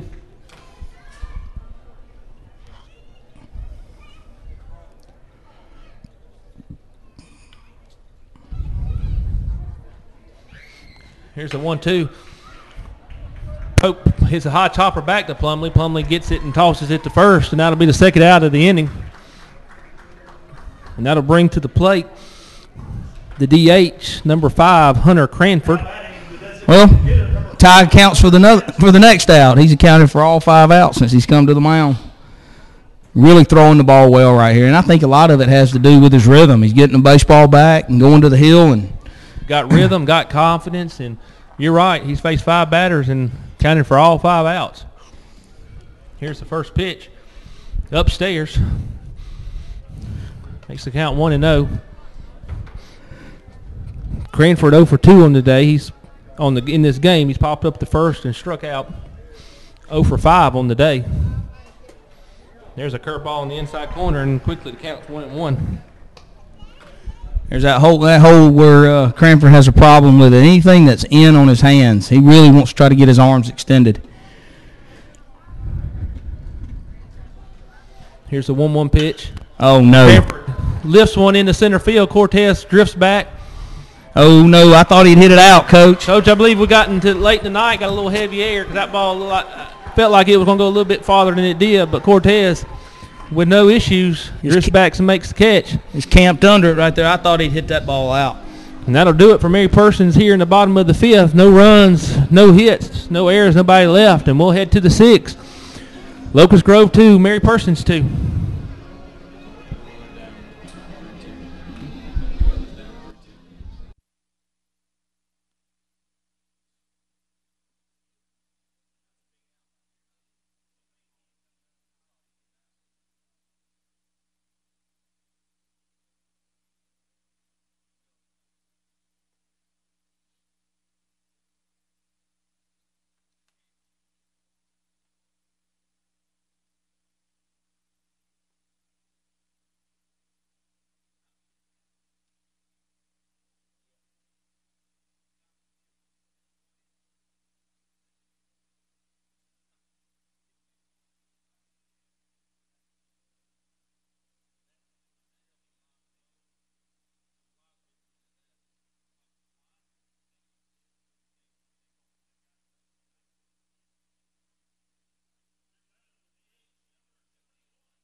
Welcome back, Locust Grove. We start at the top of the 6th inning. Leading off for the Wildcats will be number 21, Jordan Hartman.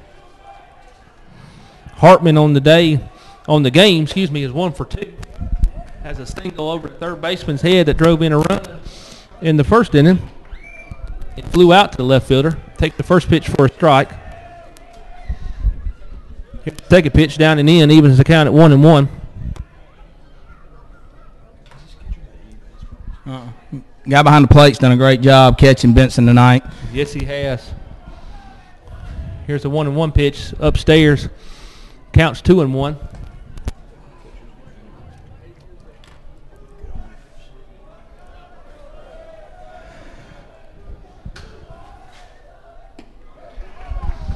And there's a called strike. Maybe the count at 2-2. Swing and a miss. Swung at that one. Excuse me.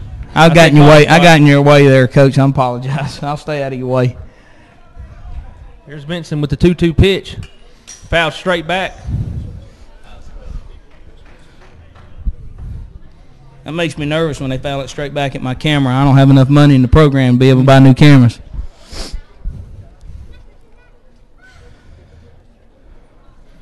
Wildcats need to get something going right here. Got to have a run. Let's put some pressure on them. A big inning. And Jordan tried to check his swing, was unable to, and Benson with another strikeout. Benson's thrown 80 pitches on the night. There's nobody getting loose down there in the Mary Person's pen, so I guess the coach feels confident he may be going with him all the way through the end. But I think this is his game, Coach. That's 9 strikeouts through 5 in the third inning. Coach from Wayne County talked about it's the best pitcher he's seen all year, and I can believe that. It's the best pitcher I've seen all year from Locust Grove's standpoint. We got a ball on the field, so we got time for a second. Should have somebody up down there in the pen, maybe. Nope. That was a little kid here from Locust Grove, Georgia, throwing the ball over the dugout. There's some family ties. Benson starts Shoemaker off with a fastball on the outside corner. Quickly gets ahead 0-1. Benson, fastball outside. Shoemaker hits it towards the second baseman, who fields it and throws it on the first. And quickly there's 2 outs here in the top of the 6th inning for Locust Grove. Re-entering the game to bat, number 6, Drew Young.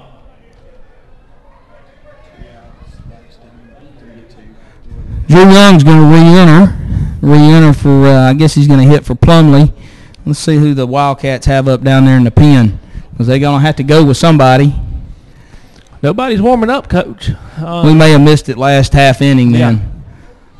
But Drew coming to the plate. Drew with a pop-up and a single in this game. Drew with 2 hits in the game 1. So Drew 3 for 5 on the day. Been one of the hottest hitters on the team, him and Josh Fellows. Benson quickly ahead. Here's the 0-1. Benson throws a fastball by him, and he's ahead, and Drew 0-2. Wildcats bats were hot early, and they have gone ice cold.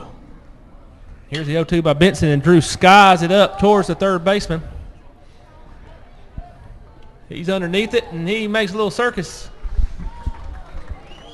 catch by the home plate umpire. We had to wait, make sure he held on to the ball as he fell on his backside right there. But nice play over there at third base by Kendall Smith, and that'll do it for Locust Grove here in the top of the 6th. No runs, no hits.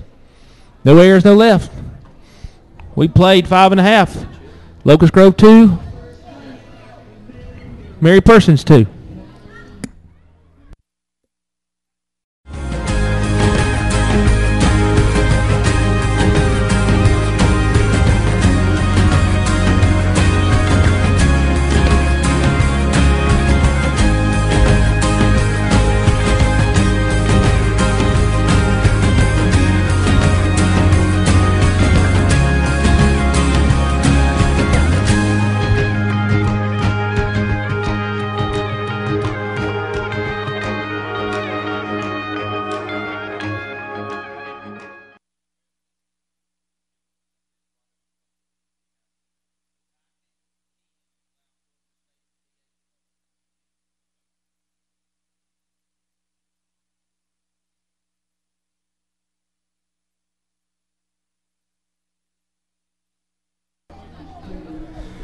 Welcome back to Locust Grove High School. Going to the bottom of the 6th, 2-2.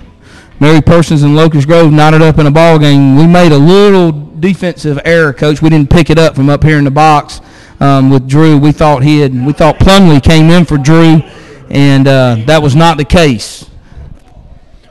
Plumley came in for Keenan Wise, and defensively, and Drew went to the outfield. So that's how Drew got to stay in. Well, leading off for Mary Persons here in the bottom of the 6th will be the right fielder, Jay Green. Jay Green takes and swings at the first pitch. Good curveball by Todd Plumley. Quickly ahead 0-1. And there's another one. Green swings that, and Plumley just keeps throwing strikes, and he's ahead Green 0-2.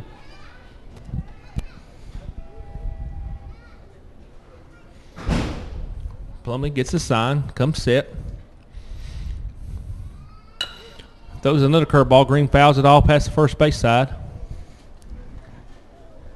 Big batter right here for Locust Grove. Get the first out of the inning would be huge for them. On the other foot, if Mary Persons gets the leadoff guy on, it's going to put a lot of pressure on the Wildcats.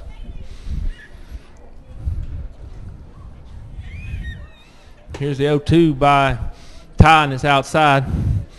Makes the count 1-2.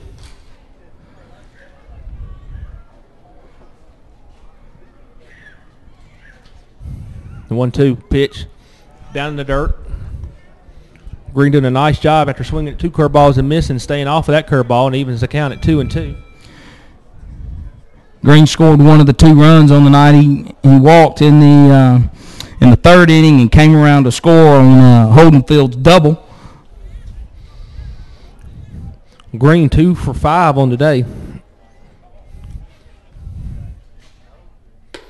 There's the 2-2 pitch is up and outside. Now that makes the count 3-2. And like you said, Coach, leadoff walk right here, and a little pressure will be put on the Wildcats. Way Plumley's been throwing, though, I think he's going to see a strike right here. Green fouls it straight back. And, Coach, watching Green run the bases earlier, I wouldn't be surprised if he got on base to see Mary Persons go to a pitch runner. He is. He's not fleet of foot, but he's a big guy, and he's in there for the reason of hitting the baseball. So I think that's a good call. But we strike him out, we don't even have to worry about it. Here's the 3-2. He slices one towards left field. Drew Young on the run, and will move over and make the catch. Drew got a nice break on the ball right there. A lot of times that ball off that left-hander is going to fade away from you, and he did a good job. Broke on it cleanly, picked it up good off the bat, and just made a routine play. That'll bring Sage Holderfield to the plate, who had a big double his last at bat to knock in the tying run. Well, they're 3, 4, 5 hitters. Boy, they look good in the lineup. Holderfield swings through the first pitch and makes the count 0-1. Had a pop up to second base in the 1st inning, and then the big double, like you said. Plumley comes set and delivers. Strike across the inside corner, and quickly Plumley's ahead 0-2. Dropped down right there with a fastball. I mean, it changed his arm angle, and that was a nice pitch. Holderfield 1 for 5 on the day. Nice. Did you see the catcher right there call for that pitch? Moved outside. Moved outside, and Plumley hit the spot. There wasn't no way. He missed that ball 6 inches off the plate. That right there is a quality battery combination working at its finest. That's right there. A perfect 0-2 pitch. That'll bring up Bryson Jackson, the catcher, who's done a nice job behind the plate today for Mary Persons. Bryson 1 for 4 on the day with the walk. Takes the first pitch strike. Coach, I feel like we ought to just start the count 0-2 and just let him go. He's really done well, considering he pitched in the first game. A lot of times these guys, they come in, pitch the first game, and they go sit over in the dugout and get a little cold. But right now, Plumley is wheeling and dealing. Plumley comes set, and the ball sliced towards right field. A little scouting report right there. Tyler Duncan barely had to move, and that'll do it for Mary Persons here in the bottom of the 6th. No runs, no hits, no errors, none left, and we'll head to the 7th. Locust Grove 2, Mary Persons 2.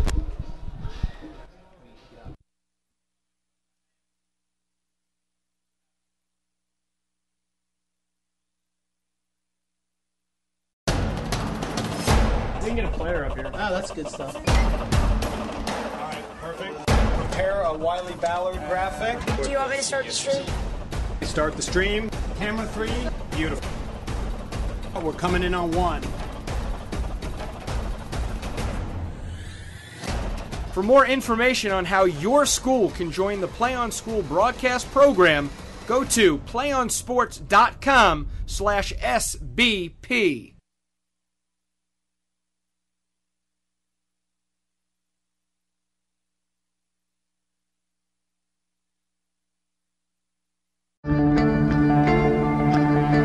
One match away from immortality. This is a total team effort. We're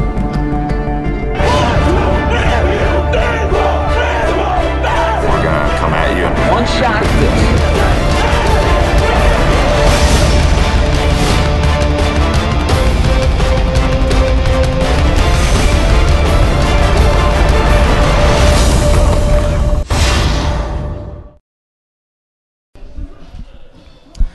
Welcome back to Locust Grove High School. Round 2 of the Quad A State playoffs.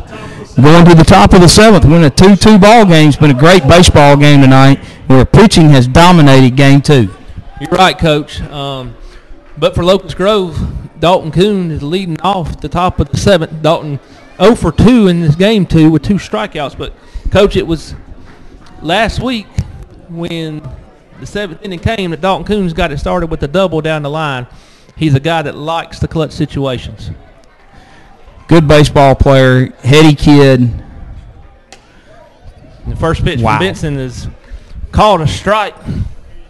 It helps when you're a pitcher and you get that call right there. And Benson, as soon as he gets the ball back, is pitching again and quickly has gotten ahead of Dalton Coons 0-2. And, Coach, he's got 2 strikes on balls in the left-handed batter's box. I'd throw another one. Yep. The catcher moves out there. And there it was, a little high. Now you're going to see your breaking ball. It'd be a breaking ball, and Coach, if it's a strike, he made a mistake. Nope, he threw a fastball. Fastball. There's been nothing conventional. He'll throw any pitch in any count. Well, because he throws a lot of strikes. Doesn't matter what he throws. There's a breaking ball in the dirt. Nice stop by the catcher on the swing. Throw down the first, and Dalton is retired for the 3rd time this evening. Now batting, number 10. That brings up Tyler Duncan. Duncan 0 for 2 in game 2 with 2 little pop-ups to the second baseman. That gives Benson 12 strikeouts on the night, Coach. Duncan 1 for 5 on the day. Ball. First pitch to Duncan upstairs. 12 strikeouts. That's dealing. That's dealing. Because this is a guy who came in off of some arm troubles through the year. And you got to think that's probably why they had some struggles early in the season when he couldn't pitch. I'll agree with that. And got 12 strikeouts and 1 walk. And, Coach, we know we had 15 strikeouts against Wayne County the other day, and so this guy has 27 strikeouts in 2 playoff games. Wow. That's amazing. And quickly he's ahead of Tyler Duncan 1-2. And throws a fastball, and Duncan fouls it off.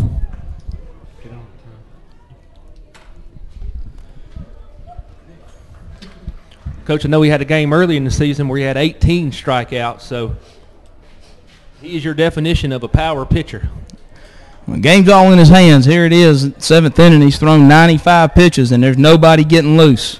And there's another strikeout. Another curveball down in the dirt, and Jackson makes another great stop and throws down to first. And quickly, Locust Grove has 2 outs here in the top of the 7th. Number 5, second baseman, Alex Gord. And I'm wrong, Coach. That's 2 walks. Gord walked in the 1st inning. Yep. That'll bring Alex Gore to the plate. Alex 0 for 1 in the game. Walked his first at bat, struck out his second. Didn't make a good effort swinging the bat at the first pitch. And there's a fastball in the inside corner. Called a strike. You give him 4 inches inside, 7 inches outside. Anybody's gonna have a tough time hitting that. Curveball missed away. Coach, I believe Gore was bailing on that for the pitch even came. This is Benson's 99th pitch of the baseball game right here. Time's called at the plate.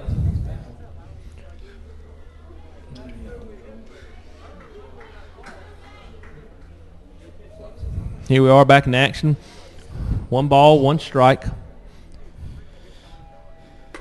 There's a curveball that stays up. That makes the count 2-1. I know we talked about Blue Jays pitcher A.J. Happ earlier in the game, earlier today or yesterday, got hit with a line drive. I just got a report. He got a skull fracture. Thank goodness he's okay.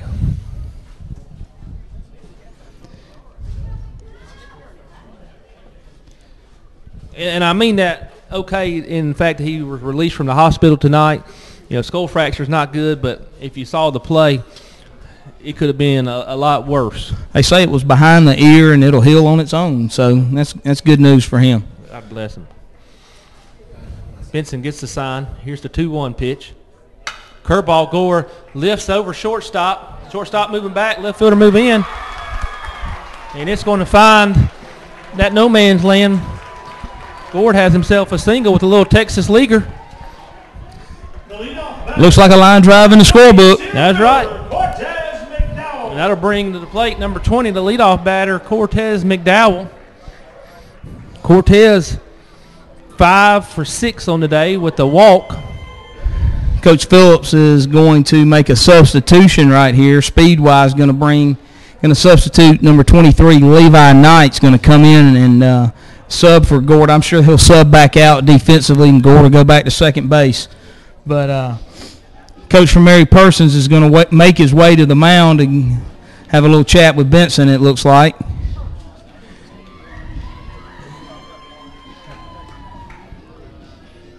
Not sure if he's making him to the plate or to the mound, or if he's going to talk to the umpire maybe about a substitution. Gore entered the game earlier as a courtesy runner, so Levi should be good. But there goes Coach Gasly to the mound. We just talked about Benson's pitch count. It's now it's right at 100. And I think what they're really talking about right here is McDowell. Cortez brings a lot to the plate. Not only is he a great athlete and a good baseball player, but he's a clutch kid. Talking about somebody that delivers in the clutch, and now you've added some speed on the base pass with Knight, and maybe with 2 outs, anything in the gap, maybe he can score. And I think that's kind of what they're talking about, and because there's still nobody getting loose down there in the Mary Parsons bullpen. Coach, the only time that Cortez has gotten out tonight was on a real questionable strike 3 call to him.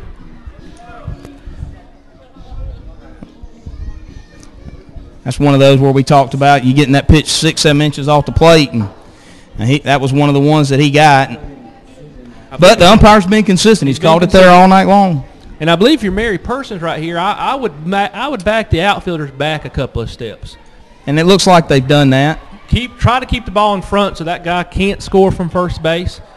Take my chances. They got to get 2 hits to score a run. And with the outfield being wet, and it's really wet out there, the ball's not going to run. But here we go. Benson gets the sign, comes set, delivers. First pitch. Cortez sends it off to the right field, and the right fielder turning a circle. He makes the catch. Then that'll do it for Locust Grove in the top of the 7th. Locust Grove had 1 hit. They leave 1 runner on. But we'll head to the bottom. Mary Persons 2, Locust Grove 2.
Welcome back to Locust Grove High School. 2-2, bottom of 7.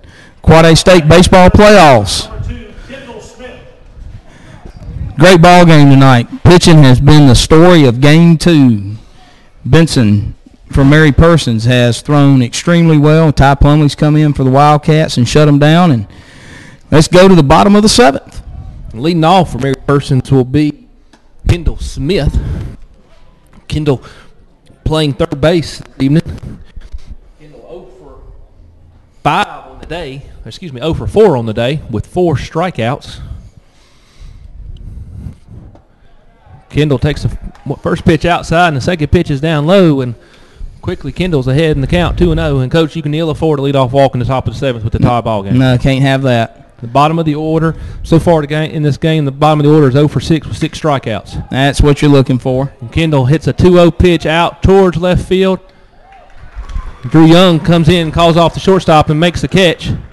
That's the right play. That's the right play. And, Coach, those are two guys that played together for a long time that had the trust to Dalton to get out of the way and let Drew make the catch. Not only that, but they're cousins. Yeah. And right now, for Mary Persons, we're going to have pitch hitter, it looks like. Pitch hitting, number 3. This will be number 3, Jordan Grant. This will be the first time we've seen Jordan at the plate tonight.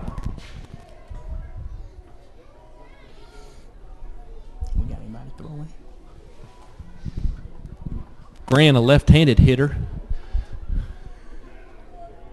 Looking down there in the Mary Persons bullpen, they do have somebody up now. It looks like number 11. Number 11 is going to be Wilson Hall getting loose in the Mary Persons bullpen. I still wouldn't be surprised to see Benson come back out if this goes to the 8th inning.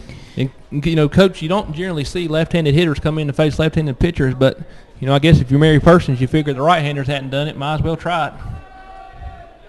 And there's the first pitch, and right back up the middle, and Ty Plumley, quick like a cat, catches a line drive. I think it surprised him. It shocked him that he caught it. It wasn't hit as hard as Plumley thought it was. Kind of scared him more than anything else. But that's still an out. And that'll bring up the left fielder, number 4, Josh Mays. Mays 1 for 4 on the day. 2 strikeouts in game 2. And here we are, 2 outs, bottom of the 7th, 2-2 score. Plumley's trying to just get his heart rate back down a little bit. Takes a little extra time.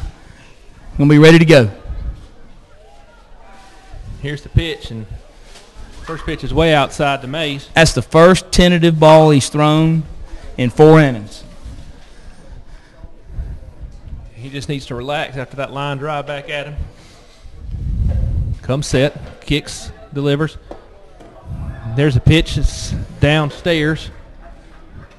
Makes the count 2-0 on Mays.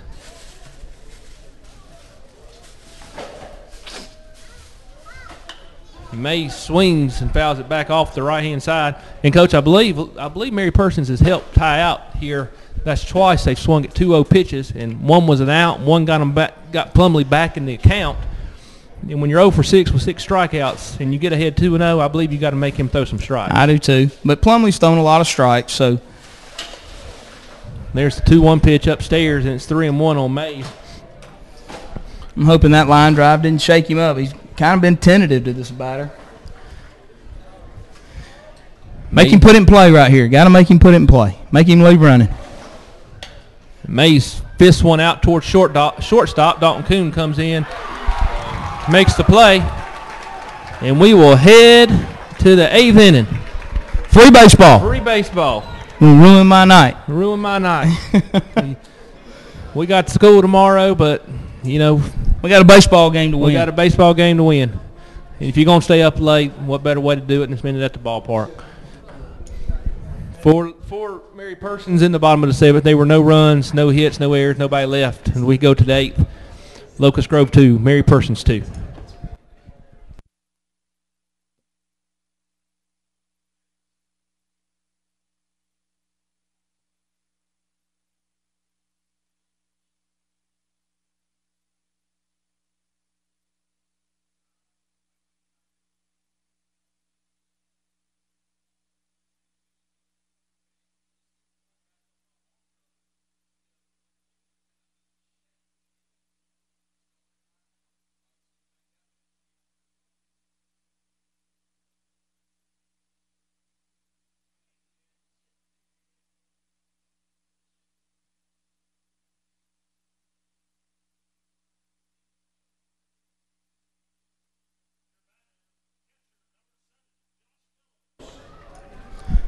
Welcome back, Locust Grove High School. Top of the 8th inning, 2-2. Mary Persons and Locust Grove, game 2 of the Quad A State Baseball playoffs.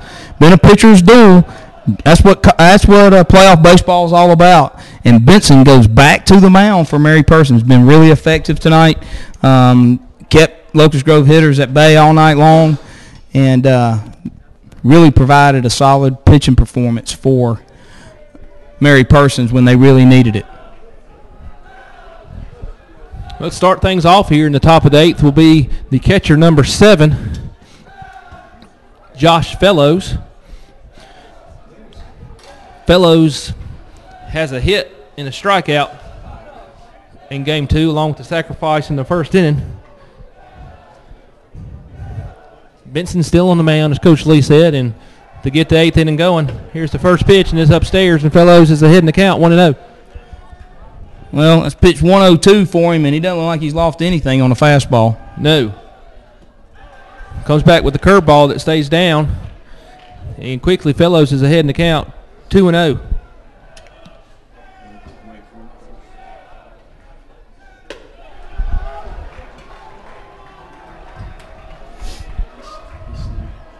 He's throwing it.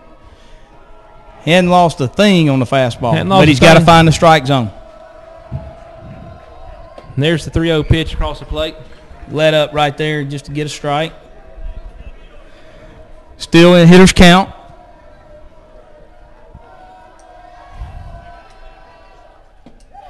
Hit the 3-1 pitch with a curveball. Coach, that's great confidence, and it's across the plate. Yeah, it was. And it counts 3-2. Here's the payoff pitch. Throws the ball outside in the dirt, and Fellows chases. And Jackson once again with the great stop makes the tag. And Coach, what's that, 14, 15 strikeouts? Let me count them up for you. 1, 2, 3, 4, 5, 6, 7, 8, 9, 10, 11, 12, 13. That's 13 on the night. That'll bring up Tyler Sellers. All getting a little tired, I think. And he swings at the first pitch. Tyler with a hat trick so far in game 2 with 3 strikeouts. The old golden sombrero. This pitch has been a strike all night long. May have fooled the home plate umpire right there. Here's the 1-1 count. He calls that one a strike, and quickly it's 1-2 on Sellers.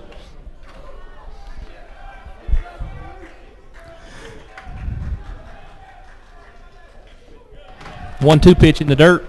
Sellers lays off. The bullpen activity for Mary Persons has ceased. I think they're going with Benson. Not a bad choice.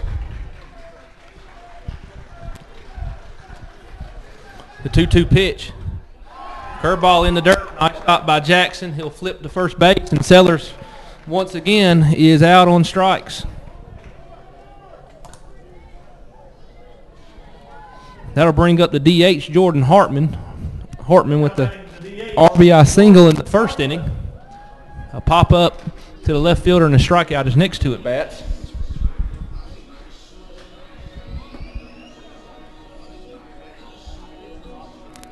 At this rate, it may look like which pitcher's going to get tired first. You're right. Benson looking for a new baseball.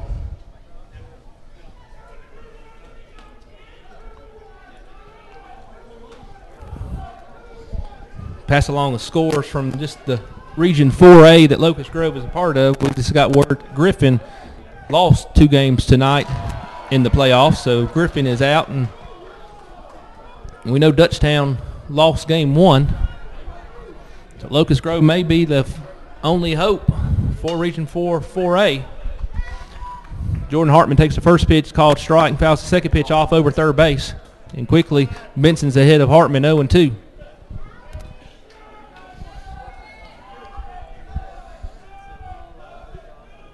Do we know what year this Benson kid is? Coach, I don't know.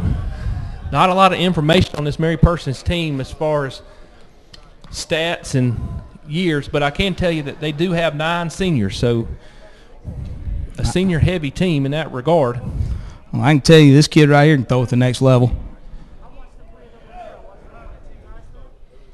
has shown great composure. Throw a fastball, curveball, any count. You know, he gave up 2 runs. He gave up a run in the first, a run in the second, and has done nothing since then. And he throws the pitch right by Jordan Hartman, who can't check his swing. And just like that, we head to the bottom of the 8th. Nothing for Locust Grove. No runs, no hits. We actually had 3 strikeouts. And we'll head to the bottom of the 8th. Locust Grove 2, Mary Persons 2.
Welcome back to Locust Grove, and we'll start the bottom of the 8th.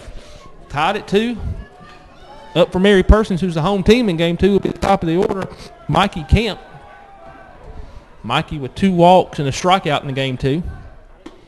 He takes the first pitch for a strike.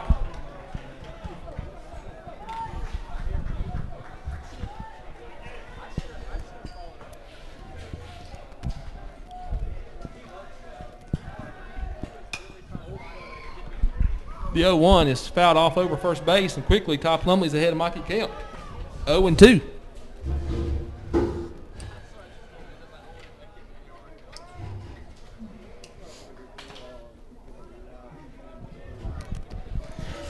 If Mary Persons plates a run right here, Coach, we're going to go to game 3 tomorrow.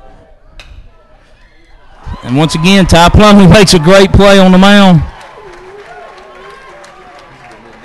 Game 2 tomorrow is going to be at 5:30 if we go. I mean, game 3 if we go to a game 3. Your batter, number 6. Kemp lines out to the pitcher. Kemp got a little upset and yanked his helmet off, and the umpire gave him a look, but I think he's just upset that it got caught. He didn't slam his helmet or throw it at anything. That'll bring up to the plate Keaton Pope. Keaton, who struggled on the night, takes the first pitch for a strike. Keaton with 3 strikeouts on the night, 0 for 5 with a walk.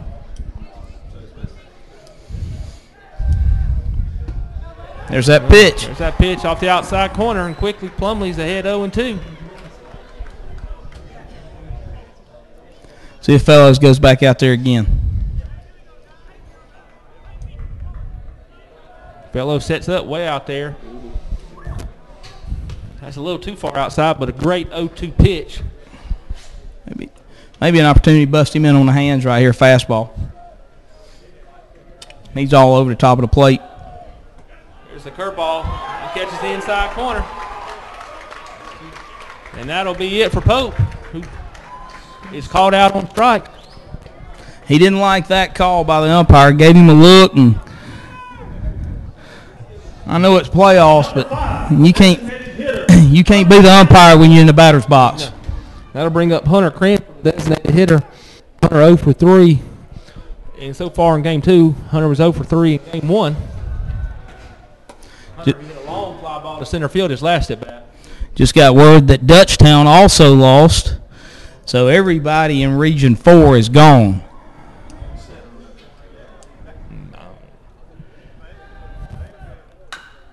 Hunter takes the second pitch and fouls it down past third, makes the count 1-1.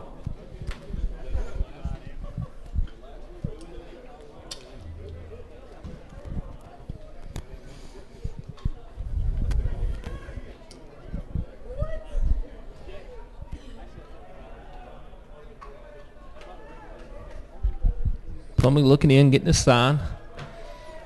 Comes set. The 1-1 pitch. Hunter flies it down the right field line. And the defense had been shaded to the pull side, and it just finds a hole. Not a whole lot Tyler Duncan could do. Great job by Ty Plumlee. He got the pop-up he was looking for. Just the defense was shifted, and he couldn't make it.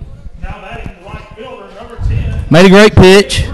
Made a great pitch on the kid. And if you're playing regular in the outfield, it's just a routine fly ball. But the kid's been a dead pull swing hitter all night long. So, you can't blame the Locust Grove staff for positioning right there.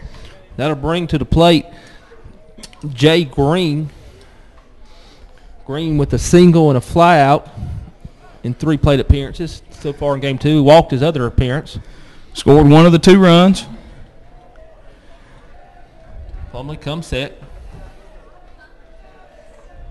Looks at his runner at first. Comes to the plate. There's a high chopper right at first. It's going to be foul. Ball. Going to be foul. He caught it in foul territory.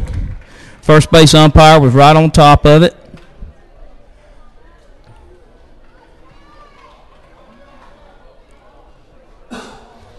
Quickly, Plumlee's ahead. Another batter, 0-1.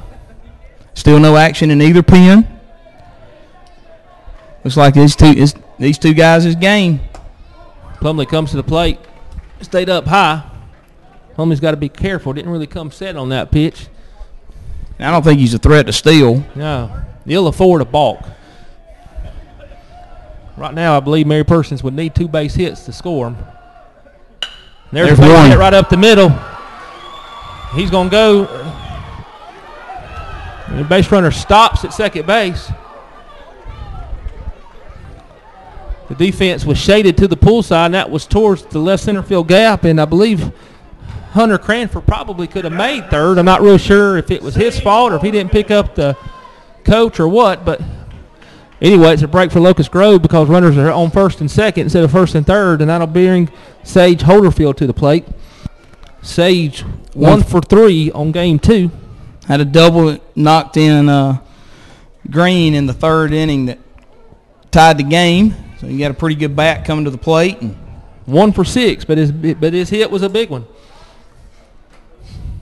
And now it looks like we're going to have a pitch runner or just the coach coming out to talk. I think it's coach coming out to talk.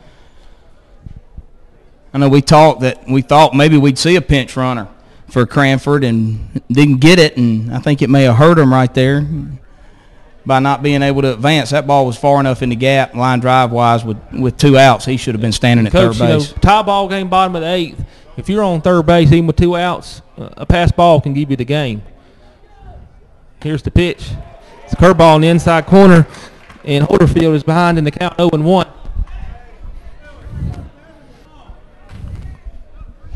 Base hit to the outfield. I'm sure the coach is going to send him home, but, Coach, I don't know if the outfield, I believe, is at the point where they may have a shot to have a play at the plate. So yep, this could get exciting.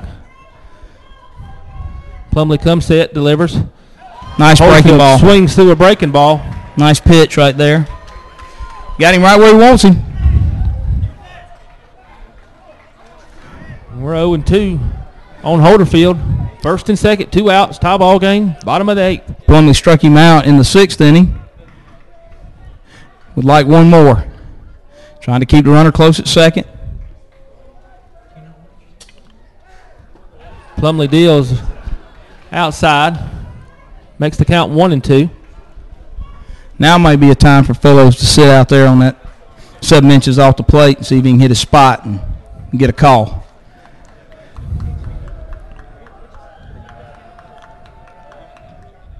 Said we hit the batter. Said we hit the batter. And Coach, you really missed a spot because Fellows set up in the first base batter's box, and that hit the guy in the right-handed batter's box. And that means Hatterfield will reach first on the hit by pitch, but that means the base runner's up 90 feet, and we have bases loaded for Bryson Jackson, the catcher. This may be a situation where Plumlee's getting a little tired. Threw 32 pitches in game 1, and he's come back and thrown 59 here, so he's up high in the pitch count for the day. And he's been a relief pitcher all year, so the assumption there is he hasn't gone deep pitch-wise, pitch count-wise. So all he's got to do is get one more out right here. To give you a recap of the situation while Coach Phillips is on the mound, there are 2 outs, bases loaded, tie ball game, bottom of the 8th. Bryson Jackson coming to the plate. He's 0 for 2 in game 2. Flew out to left field both times. Flew out to left field. He's 1 for 5 on the day. I just know from watching this young man these 2 games, he's done a great job behind the plate.